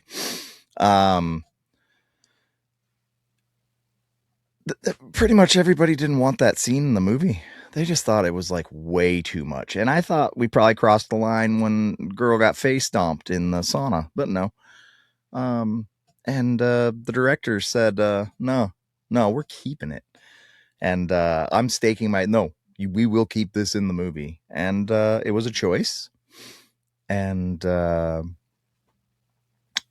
it's physically painful. Once again, I disliked it, which means generally when something causes me to have an emotion that I don't have a control over, they did a very good job with what they are doing because they forced me to feel a way that I didn't agree to be. To me, that is a sign of amazing filmmaking, and an amazing scene in a movie is when you actually get me, right? Not a lot of stuff makes me turn, and like, you got me with a crush on this girl and like how sweet she is, and she's actually going to get away with Miles, and like this might actually be, and then the most creative murder scene, like I've never thought of that before. Like, I didn't know that's happened in a movie before. It was absolutely maniacal to write that as like, here's how we kill this person. It just, and this guy's like, nah, leave it in. This is the tone I want. So the whole tone of the movie was not this tone. But this scene of the movie was very much that tone. Like, remember the first time you saw Seven and they walk into Gluttony's house? Yeah. Like that. Like, no. Well, it's funny because it reminds me. But they kept it. Yeah, it reminds me of that's a fun fact. They kept that movie it. It's that fun. we watched, Night Watch, not too long ago, right? Where it was like the tone of the movie didn't necessarily always reach that same level, but there was in that movie there was a particular scene that did the same thing to me. It was like, whoa, this is a tone shift because it got a lot more brutal and a lot more dark very fast. Or like After Dark, where they go to was that the name of it? Near Dark. Near Dark, where they go to the dinner, right? And that thing, Yeah. This definitely did that, because if you think about this film, there wasn't a lot of scenes of violence. Not really. Like, there was a few, and both of them were by Christopher Plummer. And both absolutely terrible. Yeah, yeah. That scene probably did really wreck the ability to get this movie well known, and it probably tanked its financial. Come watch this person get decapitated with a fish tank for Christmas. Bring the family. There's 1978 also family. there's also full frontal nudity for the kids. I mean, that second part sounds okay. I'm messing. Um, I'll give my fact 3 because it plays into this as well. This is a remake of the Danish 1969 film. This is gonna get tanked because the first word is tank pa et al, which roughly translates to think of a number. It's almost a shot for shot remake minus a few differences. The major difference between the two films is that aquarium murder. That was not there until writer Curtis Hanson added it, and that Daryl Duke did not want to direct it originally. Curtis Hanson directed it himself. And then Daryl Duke stood up for it, but this writer Curtis Hanson, whoever this guy is, he wrote the scene and he's like, it's gonna be in there, and they're like, well, I don't know, and he's like, no, I'm gonna So make it that's myself. that guy Curtis Hanson's the problem. He's the one who thinks about fish aquariums and thinks That guy decapitation. has some weird stuff going on in his life. But yeah, so he wrote it and he directed this particular scene. And like, they're doing a shot for shot remake of a 69 Danish film, and they're like, you know what though, we need an aquarium decapitation. It has to be in this movie, otherwise we're not completing. You know something. what? Had it have been in any 80s horror B garbage movie where some guy with a sack on his head came into a house and decapitated with somebody with an aquarium, I'd laugh at it so hard. Yeah. This was not funny. No, that's the thing. Like I said, it would fit exactly into like a Dario Argento movie. It would if you put it in like Tenebrae, it's just another scene in the film. It's just another death. If you put it into Suspiria, like it's just another death. There's nothing crazy here. Yeah, but it's just so out of place here that it hits harder. Couldn't he have just drowned her? He tried and it just wasn't working. I hate how matter of factly you said that to me. You're like, well, he tried, Adam. It's like 3 minutes her fault. Trying, you know. He did his best. She just wasn't having it. I mean, he could have given up afterwards. I agree with that. Like, he could have been like, well, okay, you're a survivor. Get out of here. When do you run? You know? She took the like route of this, like, you knee him in the nut. She turned around and kneed him in the crotch. Mm-hmm. Run. Yeah, get out of there. Even if you jump out a 2-story window, go. There was two exits. You saw both exits. You could and 4 windows. Yeah, pick one. But there was a personal level to it, right? Because she had shown it when she decided. She's like, "This is where we first made love." It was like at that point, this isn't just about.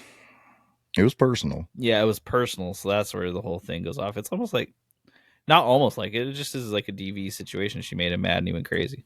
Yeah. And but here's a fact that isn't terribly sad. So as we all know, TV and film in Canada has been huge for like 25, 30 years now because of what we call the Canadian. There's a Canadian tax fund, it's a film thing like they do in Germany or UK, and they put aside a certain amount of money for Canadian actors and directors to show art and to try and compete in like different markets, right? And so this was one of the first films in that program, and obviously the most successful one of the time, but it was like the first movie that started that big Toronto, Vancouver movie syndicate that is still huge today. Like so many films get filmed up there, and it was all part of this. So this movie really launched a lot of those studios that exist up there, which I thought was pretty cool. Also, this movie, we already talked about it being a Danish movie, and they redid it for the North American box office. It was a book before that. Came out on November 2nd, 1978. And I came out on December 1st, 1978. So when I came out, this movie was 1 month old.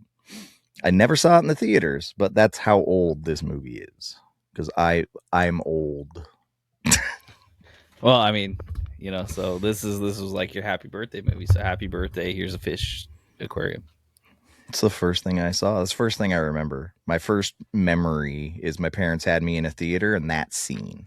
It's the first. That's why I'm the way I am. I was gonna say it all explains a lot. It all comes back full circle. You actually hope. I mean, That's why I hopefully not don't. all That's of it. why I don't own an aquarium. I think they're dangerous. It's the new. Dang, here's what I'll say. Do you That's want an probably a good aquarium idea. now in your home? Oh, I have one, but it's not nearly like this. And also, they're like plastic. These ones that I've got. It would take a lot of force. And I don't want to test it. I like my fish. It's one fish. It's just one fish and one snail. It's a nice little peaceful life. I also very much like fish tanks. I don't know though. Here's the thing: is I want to try to get a fish tank like this. However, every time I think about it, I don't know anything about like keeping the pH right or the salt levels, and I don't want to put a fish through the torture of me The experimenting. trial and error of you figuring out how to keep a fish alive. Right, because like Miles says, they don't think about it, and for some reason that makes it more sad to me instead of just okay. So there's that. I think that when he said that, he meant that about more than just the fish. Yeah. At that Yeah. point, I think he was showing a bit of his hand, right? Like, well, I don't think people think about it at all. Yeah. You know, Right. He's like, no one's thinking except for me. Hence I'm the smirk. super smart. Hence I have a chessboard in my apartment. Yeah. Did you see the smirk? Okay. Wait. First off, fact number 5, because I want to segue again and I need to stop. Okay. Oh, fact number 5: Miles hides the money in a Superman lunchbox.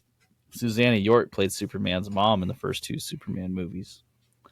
Less of a fact and more of a pontification. Well, she did. She Coincidence? played his mom in this movie too. You know what I'm saying? Ooh, he loved her. Yeah. Now, Has to be a coincidence, but nothing's a coincidence, right? So every loose end is tied up. Maybe this is just actually Susanna York. No, don't listen to me. This doesn't make sense. Look up what was her paycheck for this movie, and if it's the exact amount that was stolen from the bank, then I believe you're on to something. You've got it. Because that seems York, like about the amount of money she would make on a movie like this. Salary for the silent partner. Let's see. This is a deep cut. Can we get it? There's no way anybody knows the answer to that. That was I hope that was a little bit of a tense silence. Hoping. I was hoping. Yeah, I didn't see it, unfortunately. I can't imagine that has survived. I could look up Susanna York net worth and then average it out per movie, but I'm not going to do that because that's a lot of work right now. Yeah, That's also not an accurate way. That's invasive, you know. I'll also give you her address, her social security number. Here's her AOL. She still got AOL. If Susanna York was on AOL, it was on. I just imagined it would be to leave bitter, scathing reviews on Letterboxd. That's what she'd be doing. Let's talk about cinematography and creativity of this movie, because where I was going to segue was exactly into here. Because I want to talk about Miles's apartment, and not just like the version we see, but the version we see before he's a schemer. When he's sitting under the UV light with himself reflected in the fish tank, and it is just the coolest looking scene for no reason. And it I don't even know exactly what backstory it gives to his character to have him sitting with the self-tanning light in his apartment in the middle of the night. However, it was one of my favorite scenes, and it also looked amazing. Like, it was such a good scene with the reflection on the fish tank. And he's got a vibe going. Mm-hmm. He looked like way more of a player than he seemed to be immediately afterwards, and that could have been that like it's hidden underneath and he's kind of hiding it. It also seems like something a weird dude would do. that probably speaks to me that I thought it looked cool then. No, man, I'm in. I do light therapy. I get it. I was just looking at it like, man, that's awesome. I don't, tanning not for me, but like that version of whatever he's doing. I think it was light therapy. They do it to get vitamin D in you. Those are the lamps they used to use in Siberia over winter, right? And this is Toronto, and correct me if I'm wrong, but Toronto is north of the United States. So I think you probably need light there. It's not north of Eugene. Is it not? That's just because I of how the globe turns. That's yeah. just how the globe sits. I was gonna say I know there's a part of America that eventually becomes more north than Canada because like the is Toronto is further The south, tilt. Yeah. I think. Yeah.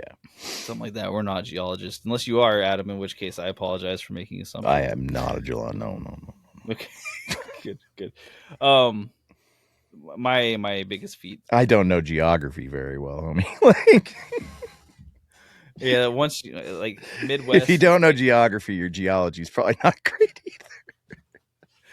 I know that there's an invisible line up there somewhere where people say on one side of this line it's this, and on one side of this line it's that. I took one But geology I've never class. seen a Yeah. line there. It's not like it's a physical thing. It's just trees. Well, I mean, I was trying to make a clever point about state lines. It doesn't matter. It's not Please important. do. Um, I I don't have it talk the way too I thought I much, would. dude. Yeah. Okay. This movie in particular, I already talked about this, so I won't go on to it too much. But one thing I really did appreciate was that shift in tone as far as like setting and color went.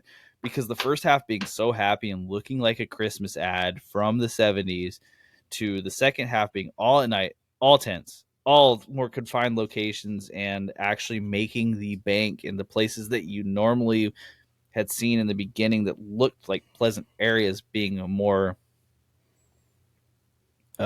terrifying, more Sinister. sinister, and then just smaller. Like they could collapse on him at any moment. I thought that was a very clever. Self-created gauges. Yeah, like it was a Yeah, very yeah. clever use of cinematography, just in general. Like, not all of this movie like wowed It did me feel like visually, closing but in like that. the whole Mm-hmm. movie though. And like the tighter it got, the darker it got. Yeah, for sure. And how many times did we see the vault in the beginning? None. And then how many times did we see the vault in the end? A lot. And the vault had two prison doors. I mean, they're Mm, not prison doors, but they look just like prison doors. Everything required two keys. mm. It was all locked down tight. And of course, that makes sense. But it was just a really clever use of that cinematography in my mind to kind of like portray the level of anxiety and tension that is actually being played up in these scenes. Like it brought you in more.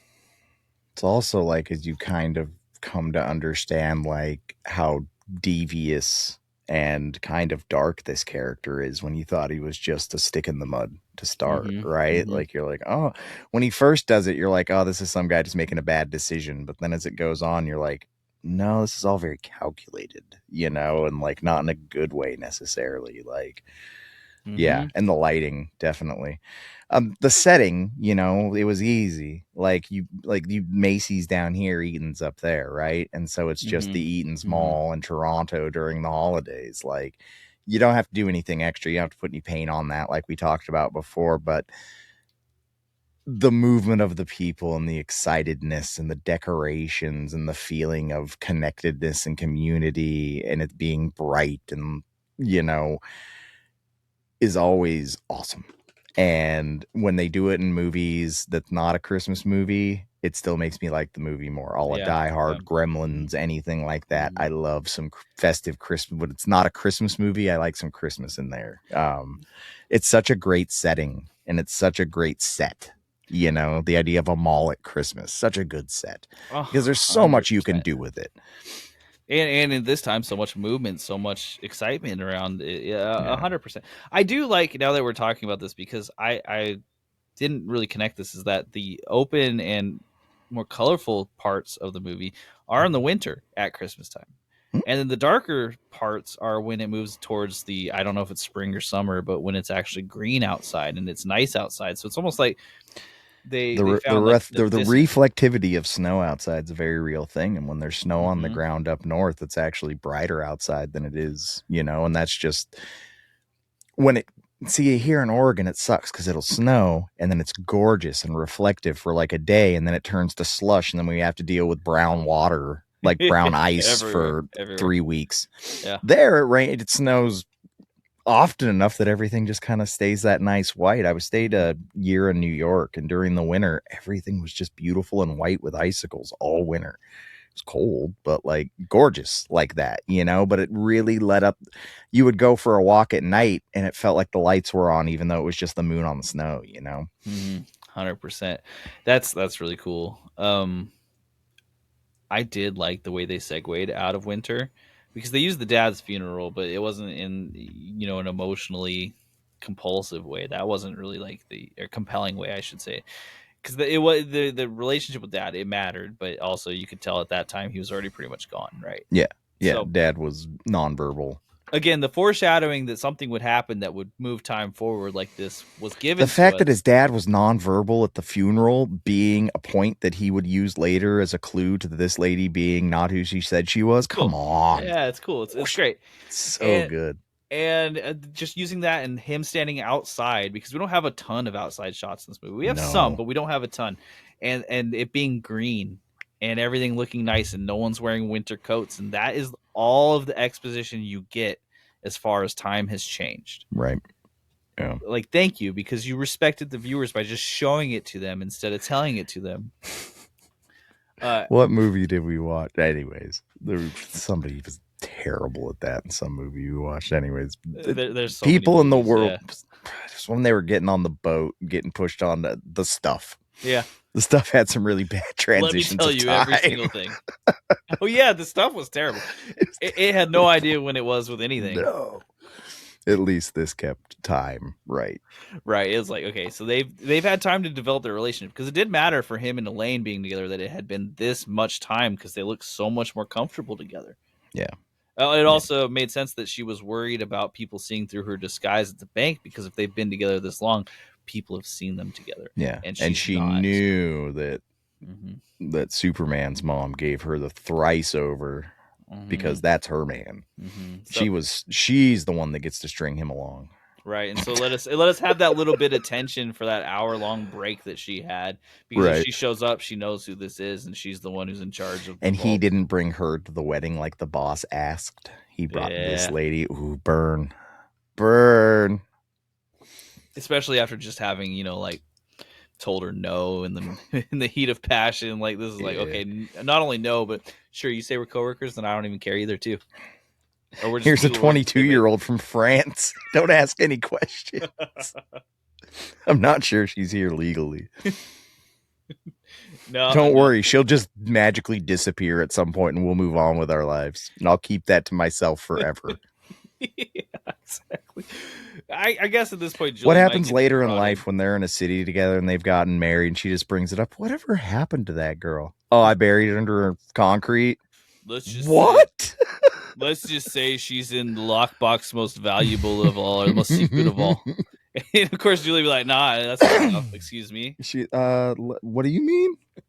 Oh, she got her head cut off in my aquarium, so I buried her in concrete. Yeah, you know why I don't keep fish anymore? It's not because what you said. It's because Miles Screwed is up, not man. exactly You're that screwed cool. up. The eyeball scene in the mail slot.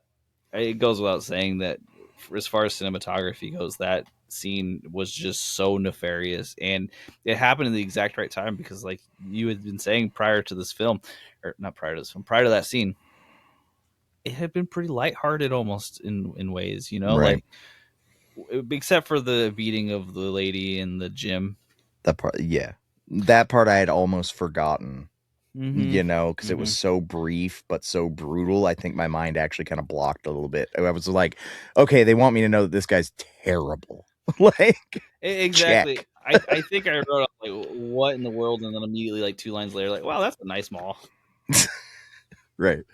Yeah. Right.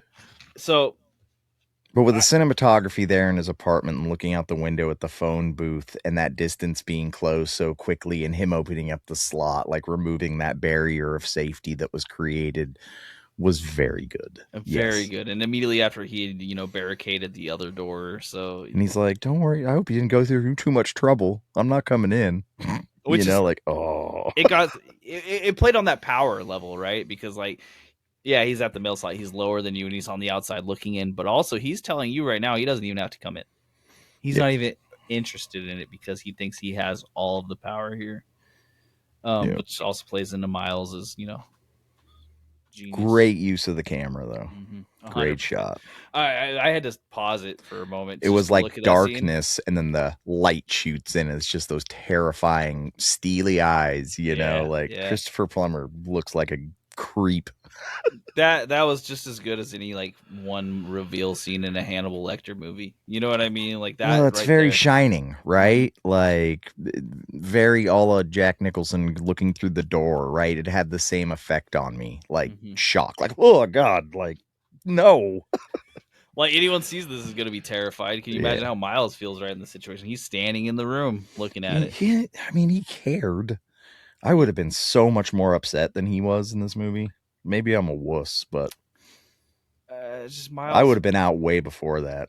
Miles just he knows that he has the smarts, and he got gassed up by the lady beforehand. Like she had said, like, everyone underestimates you. There we go. We got there, and he's like, yeah, they do, huh? They do underestimate me. I'm the real one. I got this. And then he kind of gasses I himself do up. chess puzzles from a book. I'm badass.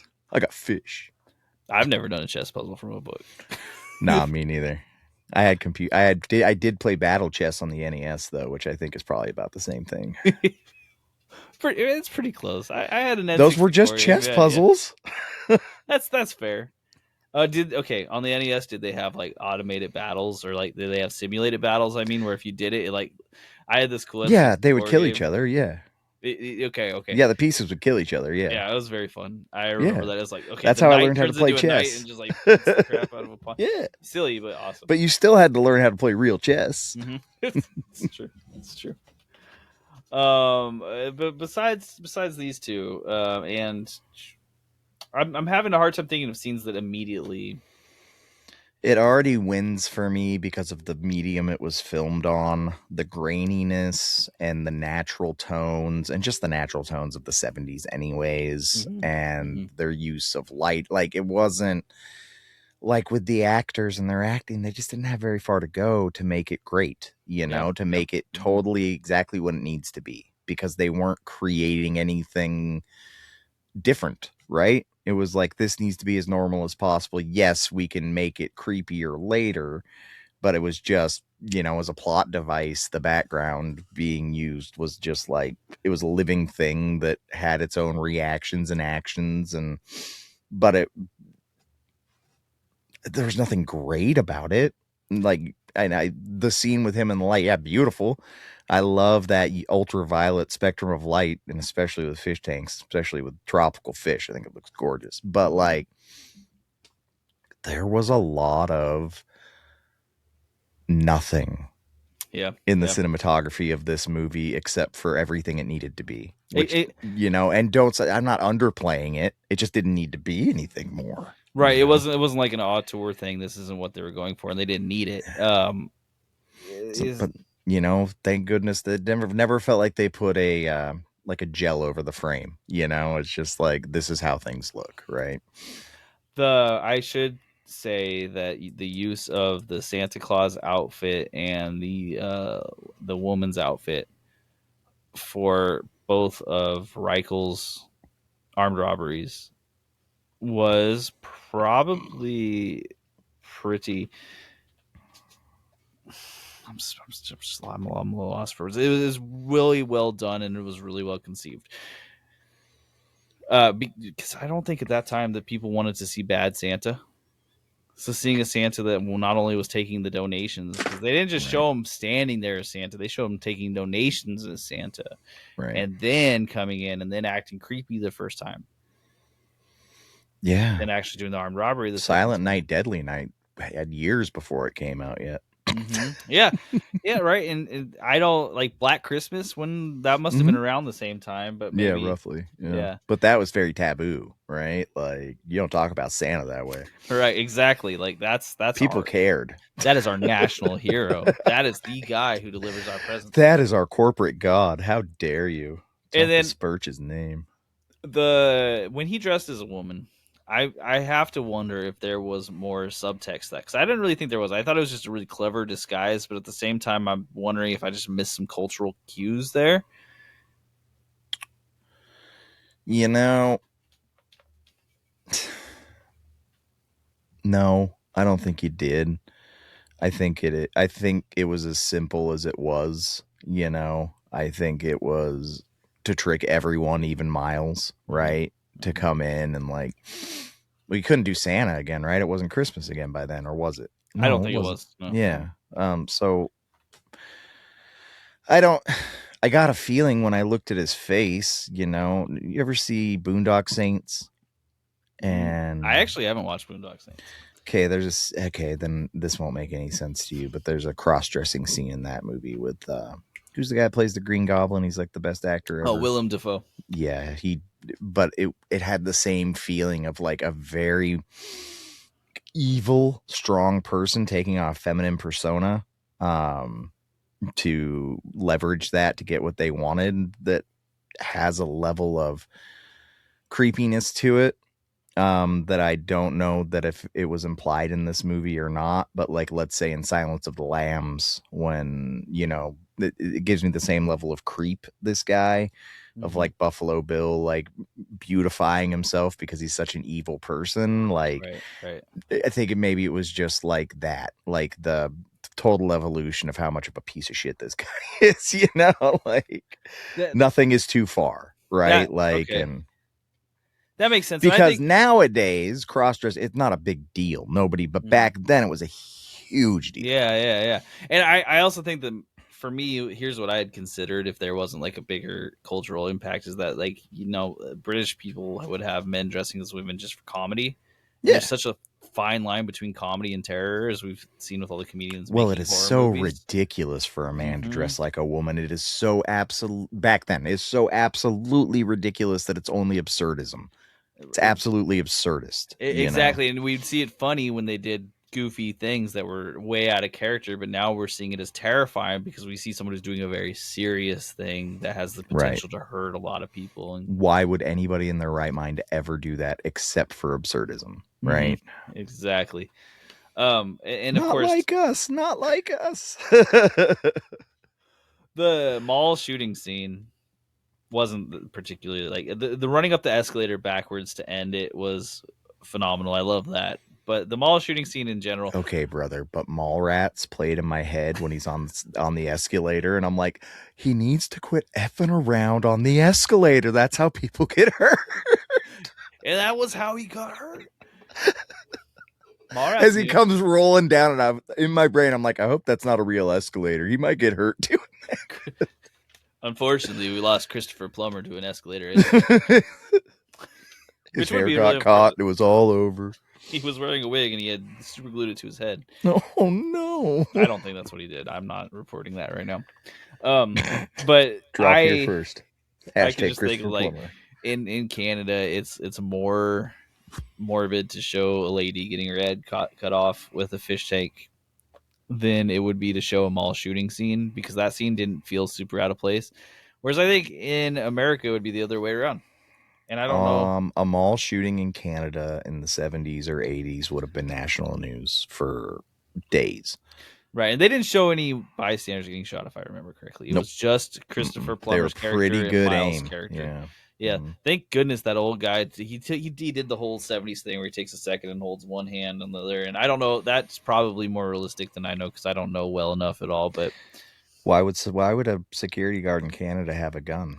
oh, Oh, it's they such a good told you. question. They told you earlier in the movie. That's how When, good this movie was. did I they loved it. mention that he had a Yes, gun they because of did. the. Yep, because of Yeah. the bank and how much extra money had been coming in. Like they covered it. That's why he had a gun. They See, covered it. this is legitimately like one of the best parts I of was this trying to film. poke holes, man. I was.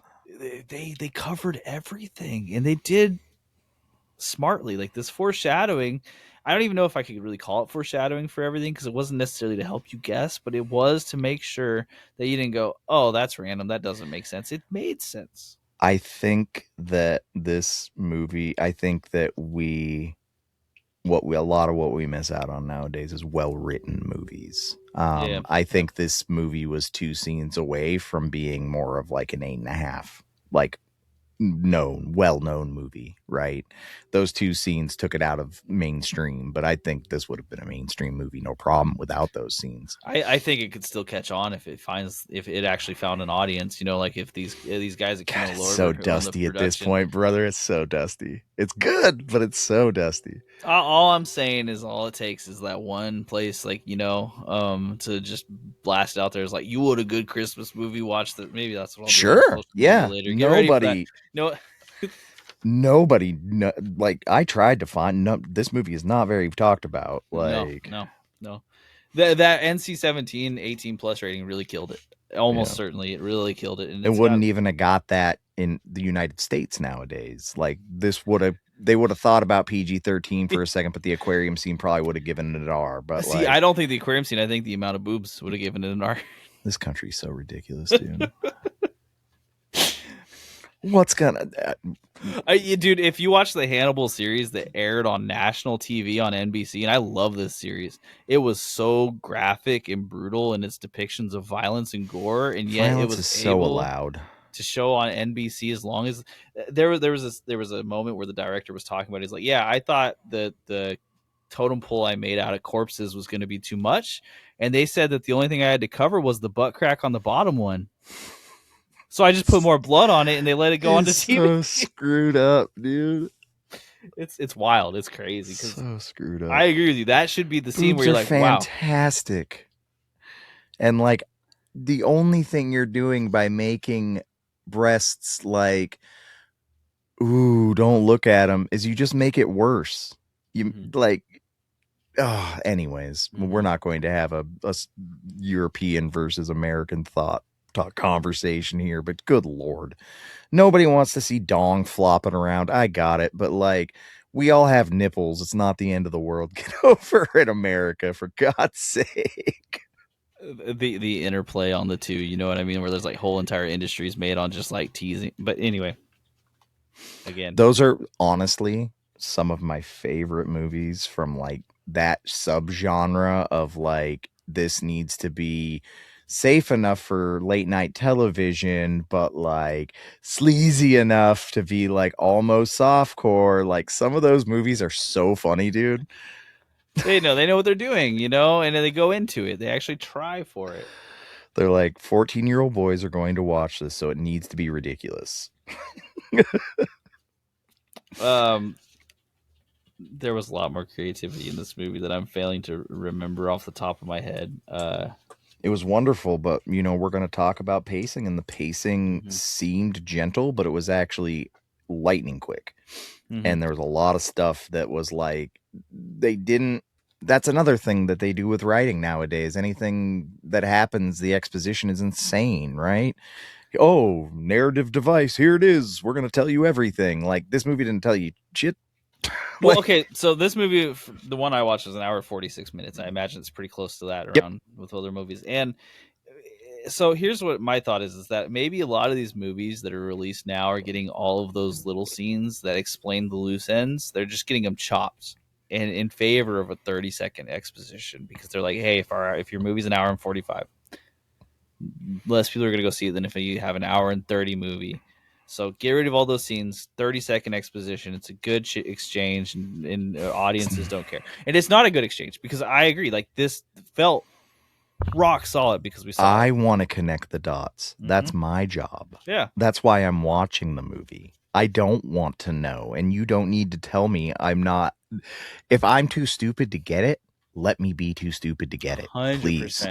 100%. Because I love feeling stupid. They don't even let me feel stupid anymore. No. But when you brought up Silent Partner about this movie, I felt stupid for a minute. I was like, but like, let me feel that way sometimes. It's a good feeling. I like it.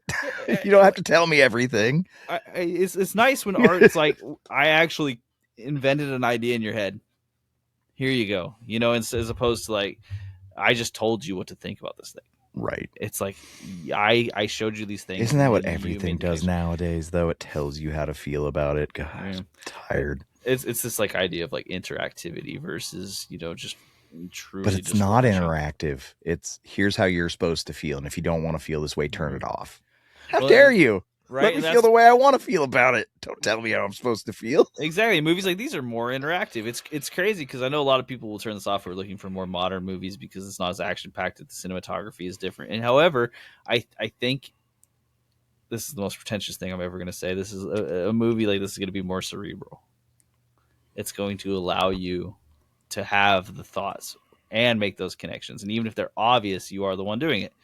Right. So you're clicking something in your brain. Your brain is firing off something somewhere, as opposed to just being like, nice, nice, nice, It nice. scratched all those itches that I got from watching like detective movies and Yeah, stuff. yeah. It a lot of that kind of thing where like how he felt smart in the movie with his chessboard, you feel smart putting everything together, right? Mm-hmm. Like, oh, I'm so clever, even though you're not, but don't feed it to me, make me figure it out. Well, Cause then then it's me, and well, then I feel good about myself. exactly, and it's this I good. take that away from me. Maybe this is it. Maybe this is like that good connection with the main character who feels like he feels intellectually dominant over everyone else because he's figuring out how to move all the pieces. While meanwhile, the viewer can connect with him because you're also figuring out how all the pieces have moved at the same time that And he that's what it is. felt like, right? Mm-hmm.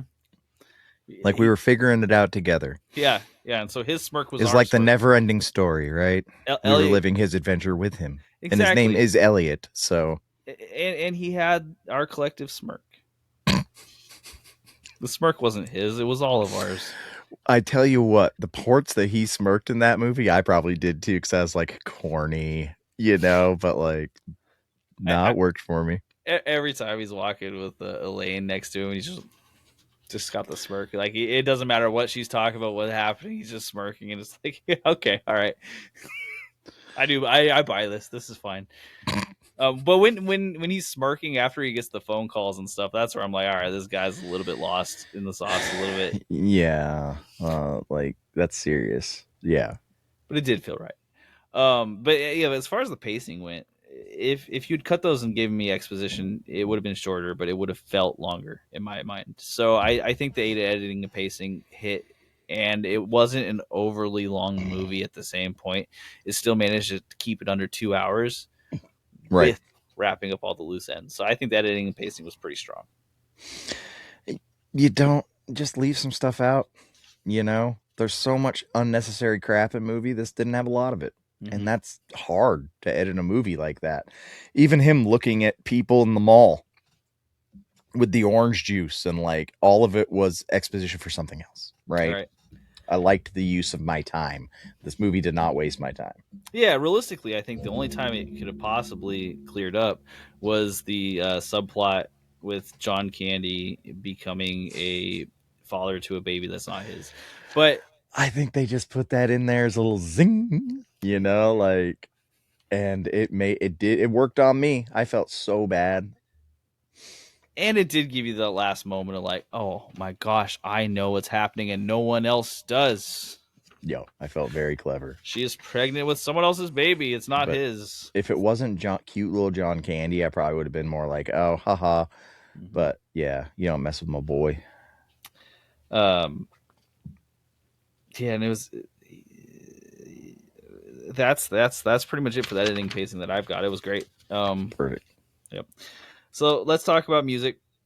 So Oscar Peterson did this film. He's a jazz pianist legend. You've probably heard some of his Say that music at again. some point. Oscar Peterson. Mm-hmm. He did this. He did the soundtrack for this movie. He's like a jazz pianist legend. And Right.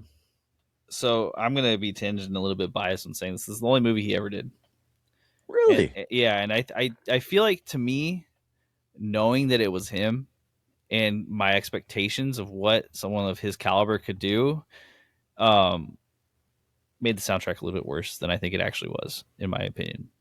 And that's not fair, but that's what happened because I heard that and I was like, I'm so excited, and then it just didn't hit that way Well, at that's all. great because I'm coming from it from a different angle because I didn't know any of this. Very generic movie music that they would have used in any noir detective style movie, Mm-hmm. right? Like that kind of cascading jazz in the background that Mm-hmm. follows the tempo of the movie. Not elevator music, but definitely not a member of the cast. Yeah. exactly. Like it was competent without elevating, and for someone of Oscar Peterson's caliber to step in on this, Right. and this is biased. This is Oscar 100% biased. Peterson That's must not be fair. Canadian. He must be. There was a reason that they gave in the interview, and I forget what it was exactly, but everyone was really excited to work with him. And this movie did get nominated for best sound design, which sound design is what I talked about a little bit in the past, as far as like being completely sonically sound with Right. everything. Right. It did not get nominated for best soundtrack, which to me Oh, feels like a little bit gotcha. of a diss towards Oscar Peterson, anyways. The soundtrack wasn't. I I cannot remember a tone happening in that movie that like there's nothing. I'm not humming nothing. None of it stuck with me at all. Completely unforgettable. So also I don't know much about jazz. Is Oscar Peterson rad? For me, it's like an up and down with him. Like there is a lot of stuff that's a little bit too slow jazz for me, like soft and easy, Okay. and that's just not where my But interest he's was like a at. really accomplished, obviously, jazz Mm-hmm. pianist Mm-hmm. that like people like he's amazing and people would pay money to go see him.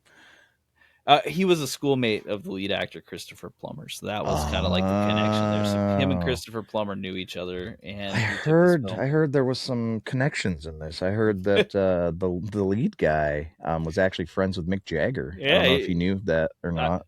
oh, dude! Imagine if Mick Jagger had done the soundtrack for this movie. That would have been a whole different movie.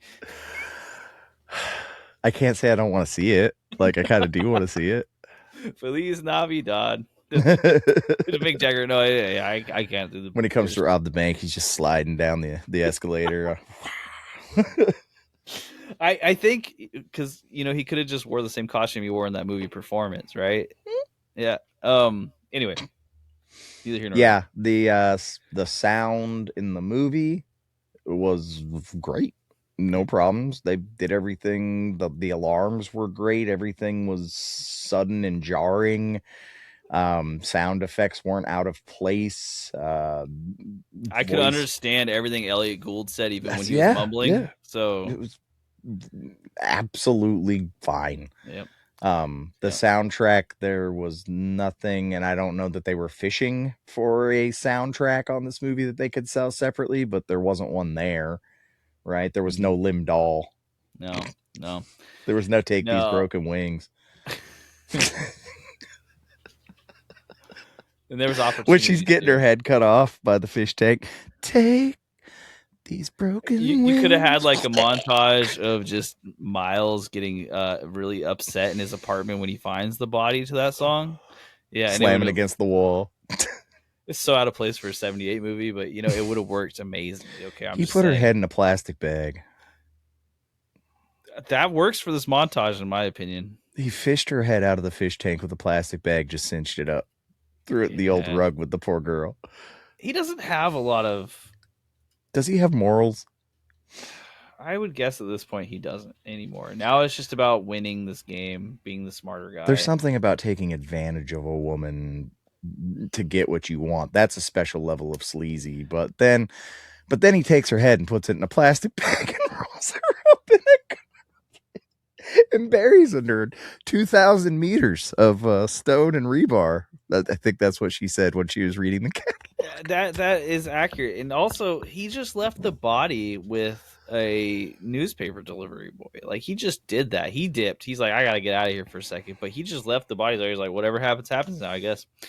Out of my Um, hands. I was wondering this because I was thinking about the last scene, not the last scene, but the scene where he is in the mall and um we've got Reichel dressed in the woman's outfit. Do you think this is like a power play on gender dynamics at all? Because the only thing I was thinking is that like Reichel still thinks he has control over the As a situation. device of the times, no.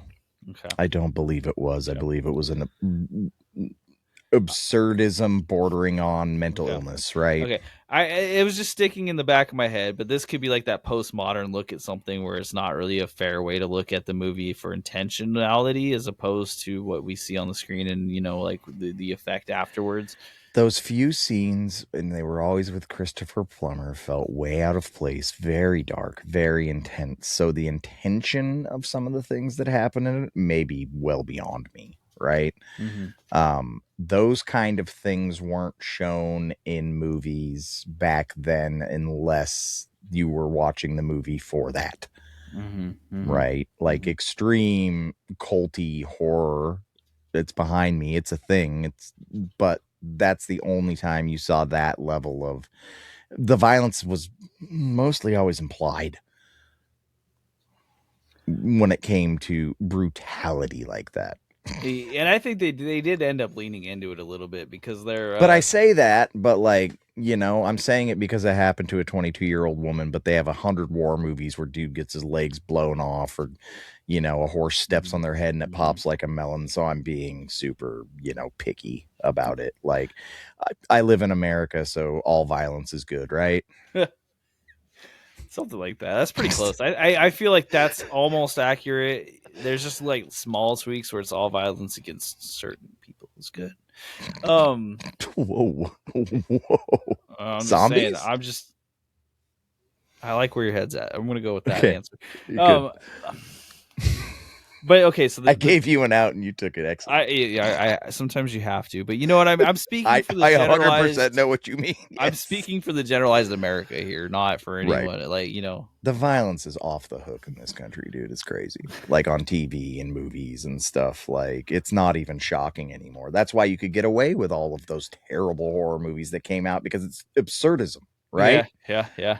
Like I said, go watch Hannibal, the TV series. It's first a wonderful TV series, absolutely amazing. Mads Mikkelsen makes Oh, I every like other him. version of Hannibal almost look goofy.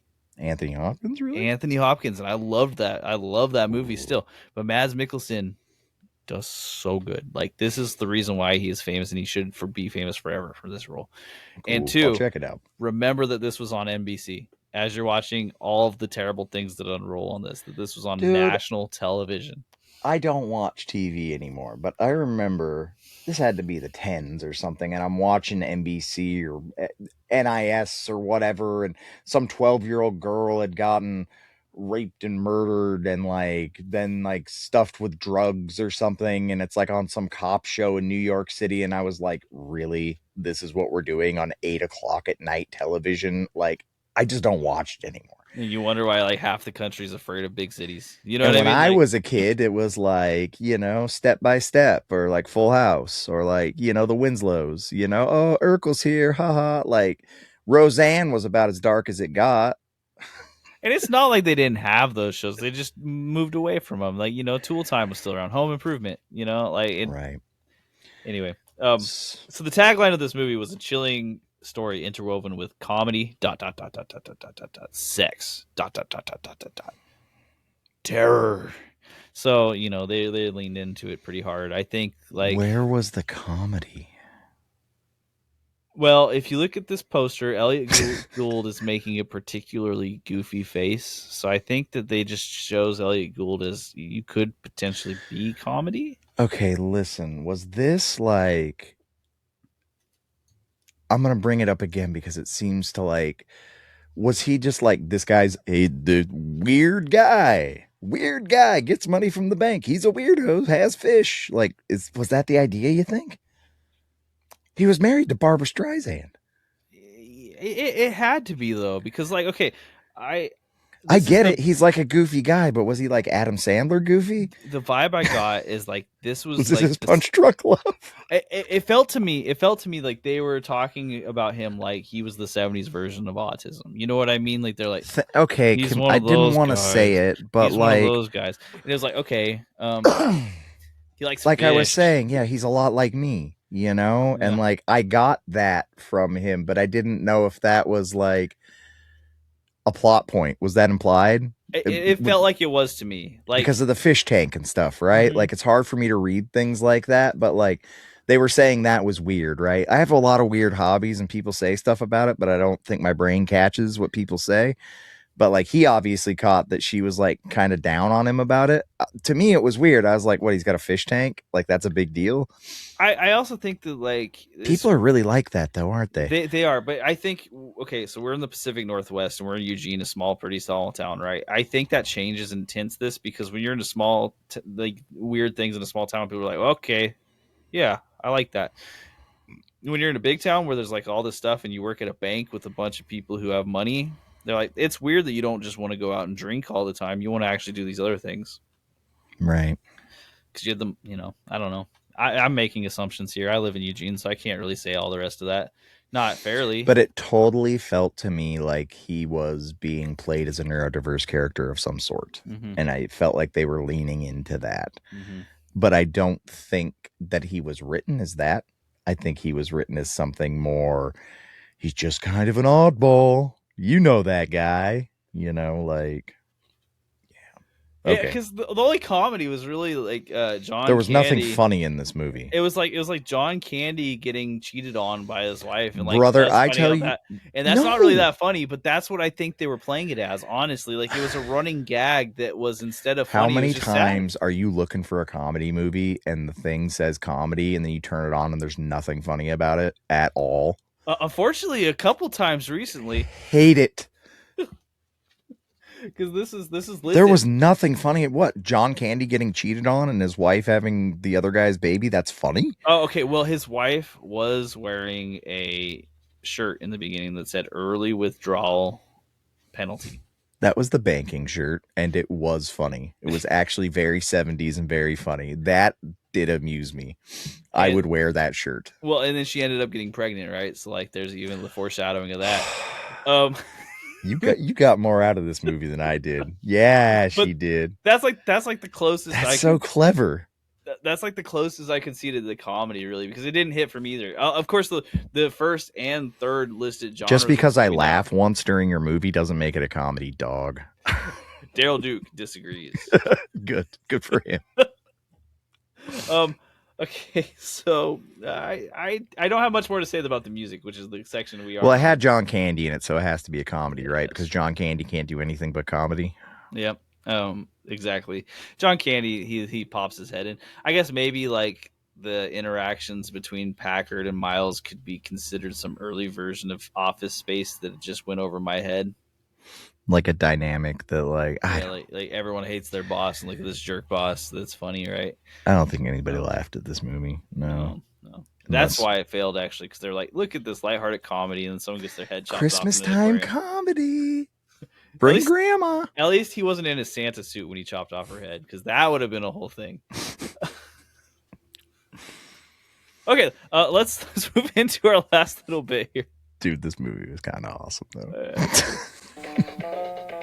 Your three favorite scenes of the film, and we are going to narrow it down to three. We can have repeats because I think there's some scenes that are just insane, but we might not. Let's see. Let's I decide. made sure that we didn't. So we don't have repeats. We We don't. can't. So new rules from now right here. The rest of this episode, we can't have repeats because we've already Ever. accomplished it. Number one for me is obviously Christopher Plummer's character Reichel sticking his eyes through the mail slot. It just changed the tone of the film early on, and it made Reichel go from this guy who we've seen him do bad things, but we've also seen him lend out what felt like a lifeline to Miles for a second. So there may have been questions about his true motivations as far as everything was going here, but then I don't think he wanted to kill him. Right. He just wanted the money. However, as soon as he put his eyes to the slot, you're like, oh, this is a bad dude. This is a bad dude. I don't care what anyone else has said before. This guy will kill everybody in Toronto to find $43,000. I mean, he did stomp some girl's face in the sauna. I agreed. But between him I and guess that's Miles, not extracting money. That's just that was just see. That's the difference too, right? Like, this is that there's a gender dynamics complete thing. difference between stepping on somebody's Yeah. face and robbing a bank. Like, Yeah. it's a completely different kind of criminal. It's a different mind. 100%. 100%. Because like this was his way to get his. The thing about the punching on the face, not the punching, the stomping on the face, is that it Yeah, was, the hitting was like bad enough, but for me, Mhm. it's when she's in the corner and oh god, the power dynamic, right? No, Like, and it's the power dynamic, it's the gender dynamic, and it's the crime of passion, right?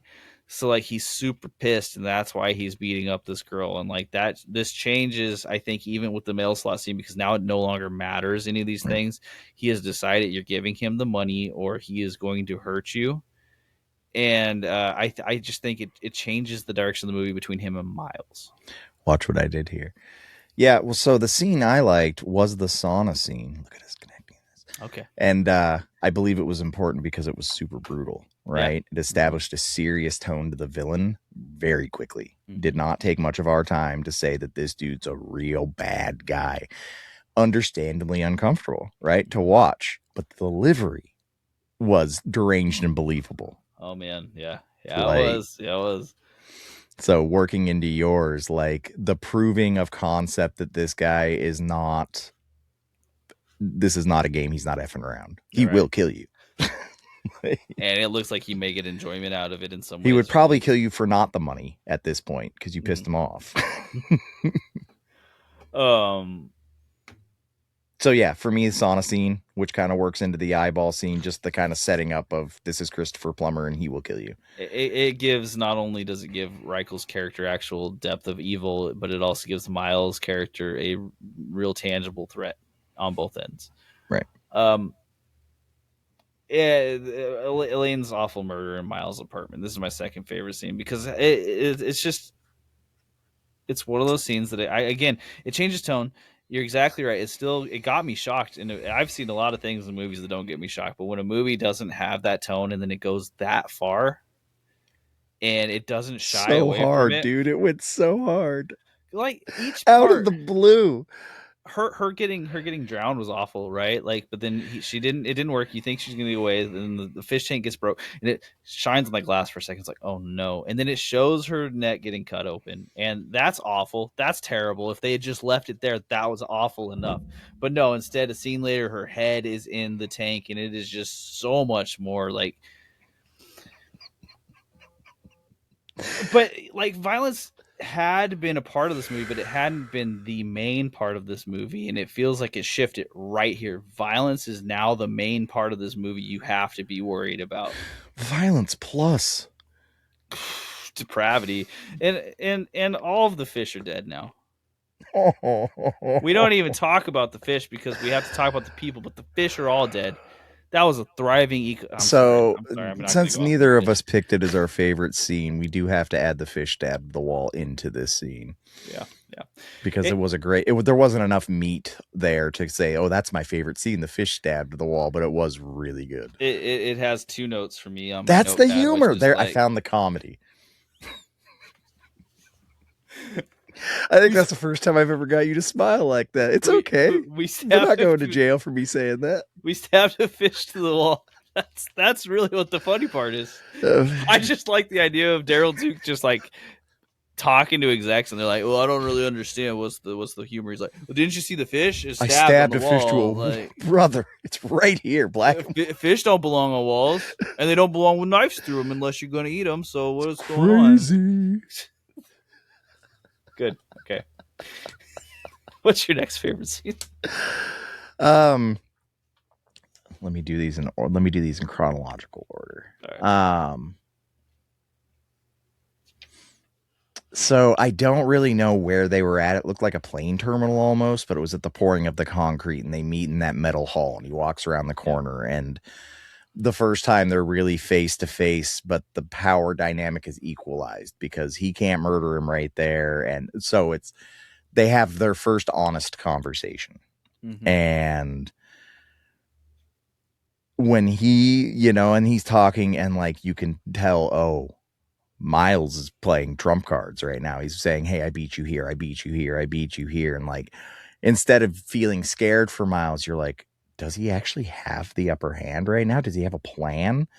And then when he says, did she know about the money or whatever? He's like, yeah, she knew. She had the key to the safety deposit box. Like,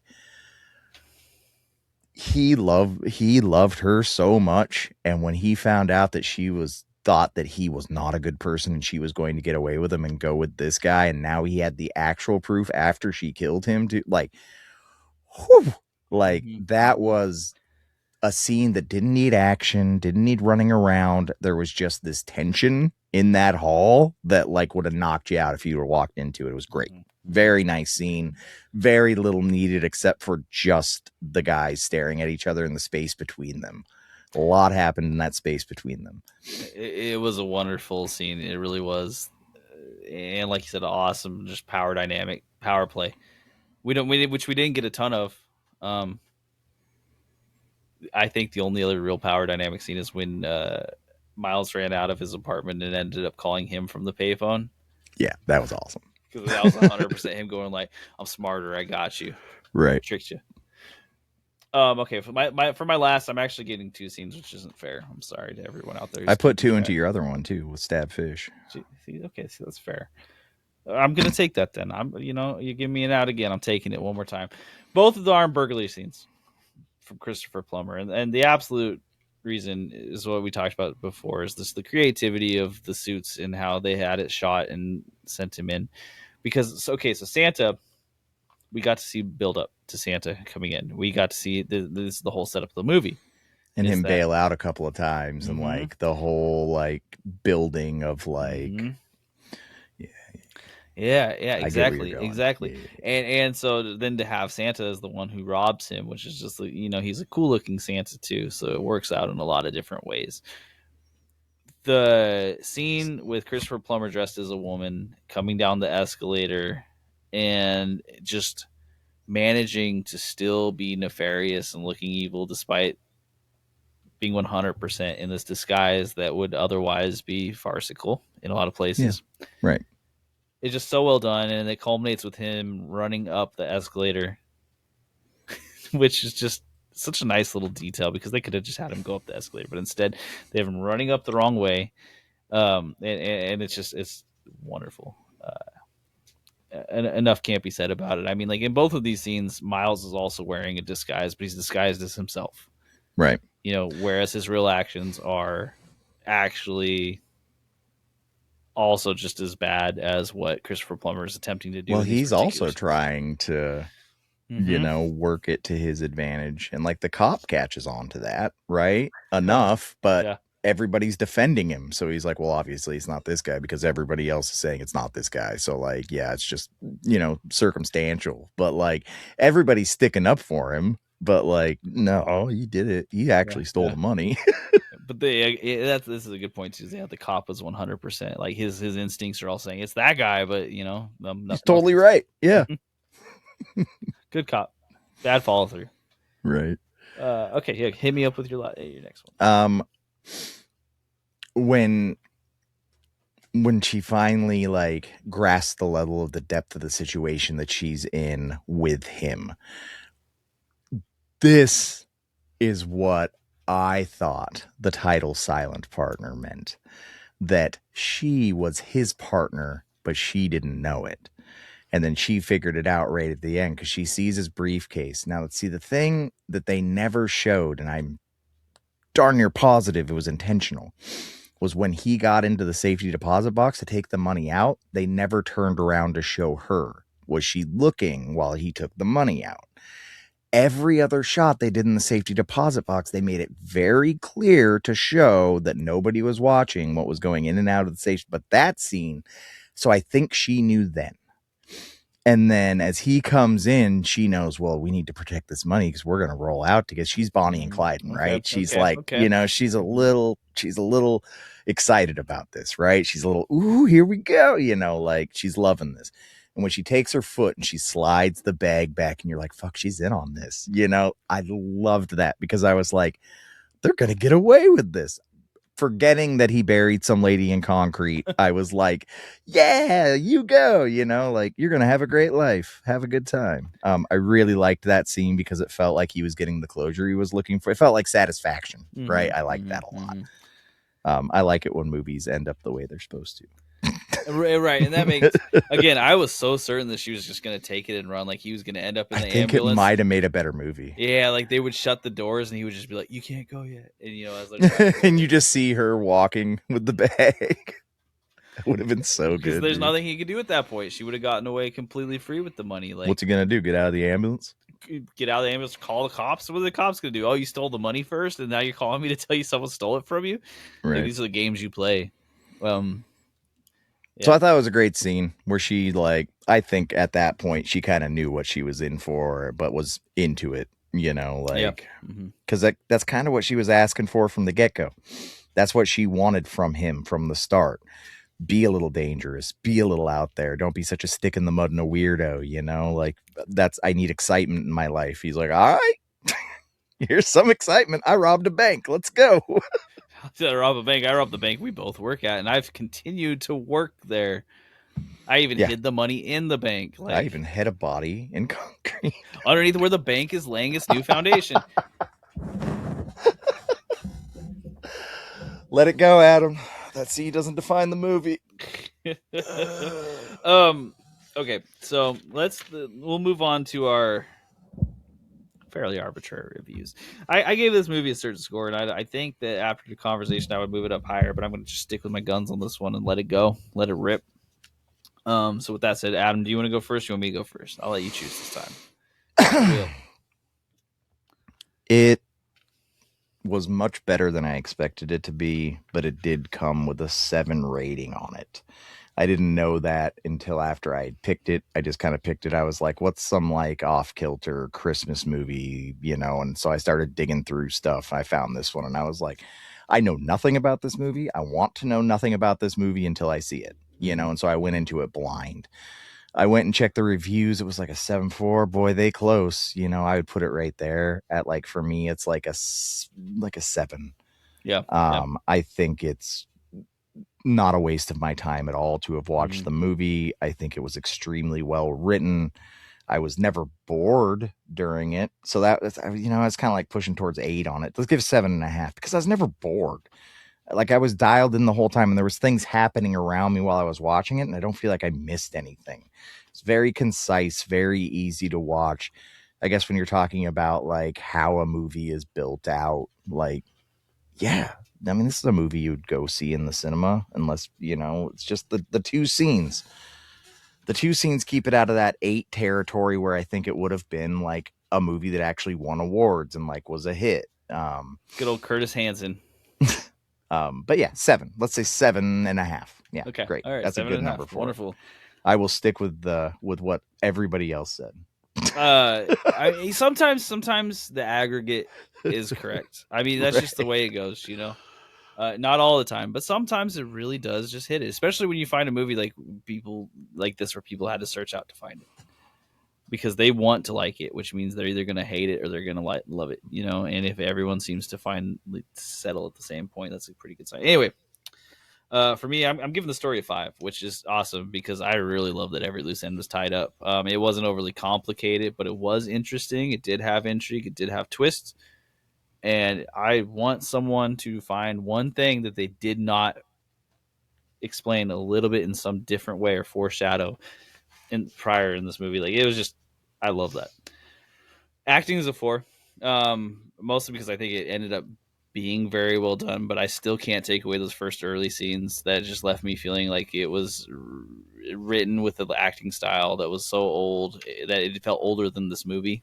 And then it changed over time, which is almost more confusing to me. It's like they were gathering chemistry at the same time I was watching the film. So we're an hour into this movie and they'd gathered maybe a month worth of chemistry and you could tell the difference. But prior to that, it was a little hurt. Cinematography and creativity. Um, I have a lot of good things to say about this one. I could be flexible on this particular score. I'm giving it a 3 because of how by the numbers it played it. Outside of a couple very specific instances we I talked think about. 3 is great because it was exactly what it needed to be. Mm-hmm. Right? They Mm-hmm. didn't do anything extra. So there's no room to give them any more. That's my thought is like as far as like outside of the very few times that we mentioned, the rest of the movie was just like here's the shot, here's what's happening inside of it. There's no real frills going on here. The most exotic locations were the sauna and the bar. Yeah, yeah, the bar, yeah. The music I'm giving One it of the to. lights was out on the sign of the bar, showing you that it was not a very nice bar. Mm-hmm, mm-hmm. Like, don't get me wrong, they didn't do a poor job. They just didn't Well, you like. knew it was a bad bar because one of the Mhm. lights was flickering on and off. They gave you exactly what you needed without giving you too much. All I'm saying is, I expect that if it's a bad bar, someone's gonna mess with the fish. I don't know why I expect that, but it just feels like what would happen. The music, I'm giving it a 2, and that is 100% my bias of having Oscar Peterson in here and just not taking advantage of it at all. Uh, Yeah. like, I know it got nominated for a Canadian Film Award for sound design, but I don't know what it was up against. For all I know, it could have been up against a John Carpenter movie, and he does When you terrible sound bring in a design. specialist, when you bring in Tangerine Dream to write your music, it better sound like Tangerine Dream wrote your music It, because it's now a plot device. exactly. It's like when they in the heat of the night, which we reviewed on here, they brought in Ray Charles to do the music, right? And it was absolutely a Ray Charles soundtrack, and it added so much to the movie. That's what I would expect here, and it just added nothing. It just felt like I just don't feel like there was much space in this movie for with how quick the pacing was. It didn't feel like there was much space in this movie for music to be highlighted, except for the yeah. bar scene, right, with the live band. That would have given you the time to highlight a song. And maybe this is why Oscar Peterson never did another movie, not because this was bad, but because he's like, you didn't even like give me an option here. I heard that what's his name, Miles, though, knows another musician that they probably could. I heard that he's really good friends with. God, it's the Rolling Stones guy. Anyways, go ahead. Uh, my editing pacing is a 3. It was super solid. This one again, it's a little bit flexible, especially after the conversation we've had. It flowed really well. I don't think it was any part of waste of time, and it worked. So the question becomes, why the editing pacing a 3? And I have that same question for myself, but this is what I felt, and according to the It was rubric I have, exactly what it it needed needed to to be. be. Yeah. Yeah. Uh, It wasn't outstandingly paced. Some movies are constant. mhm. What's that war movie they did with the one simultaneous shot? Like that would be a 5, right? Yeah. Like because it never stops. You never stop. You never get to slow down. You never get to breathe, but it's all extremely important. None of Hmm. it's fluff. Hmm. This movie, yeah, everything was important. Nothing was fluff, but it also they didn't there was no yeah, it is exactly what it needed to Hmm. be, but they Hmm. didn't do anything extra with it, right? Like it never felt like anybody was actually running from someone or like. Right, like there's a lot of time spent on relationships. That's not necessarily poor time spent. Just anyway, that leads me to a 6.5 out of 10. So that's a really respectable score. Respectable movie, awesome. Really, I had never heard of this before. And as far as Christmas adjacent films go, wonderful to add to the repertoire. Right. You can if you haven't heard of this movie and you're listening to this and you're somehow at the end of this review without having seen the movie still, check it out and impress someone with your cool cult Christmas movie that no one's ever seen. And like Silent Night, Deadly Night used to be that, but everyone knows about it now. So Yeah, it's totally now, mainstream now. This is exactly, it. This is the new hotness. exactly. A Check out the lady Silent Partner. actually gets decapitated by a not even decapitated by because that's like coming down like he sawed her head with the aquarium side. He moved her neck back and forth to get it going. How'd he get through the spine with glass on an aquarium? I was just gonna say, I think he did the physically impossible, but that's okay. We It see was a that happen clean sometimes. cut. The Oh bone was yeah, clean. oh yeah. What I don't think aquarium glass does that. I don't either, and I also, but I mean, look, 70s Toronto. What do I really know about Could have been aquarium high glass in the quality 70s glass, Toronto? brother. Could have been high quality This guy work. glass. This guy works at a bank and he doesn't have anything else going on in his life. Why not buy a high quality aquarium? Because he couldn't afford a puffer fish, so I'm assuming he doesn't have enough money for the best aquarium. Yeah, that's true. Poor. He's poor if you can't afford a puffer fish. I got 8. You only eat the highest quality barbs. I don't know that they have barbs. It's not important. So thank you again, Adam, for joining us as always. It's very fun. Always a nice talk. Um, the next film we're gonna do, it'll be me and Janice. We're gonna do our year-end review on all these movies that we've seen, and I hope a few other people will send me in some movies that they've seen this year that they like. I don't care if it's from this year, but the next movie we're gonna do is aptly titled for a Christmas film, However, not what you think it's about. It's called The Last Supper. It's from 2005, and it's by a Japanese director, Osamu Fukutani. I don't know anything else about it. Janice came up with this one, and it looks very interesting, and I'm going to keep it low information until I see this film. But I don't think it's about the Jesus Last Supper, guys. I'm just saying that out loud. If you Google it for 1 second and see the poster, it's a fun poster. So excited to watch that film. Yeah, thanks, Adam. Yeah, brother, of course. Anytime. I wonder why you wonder.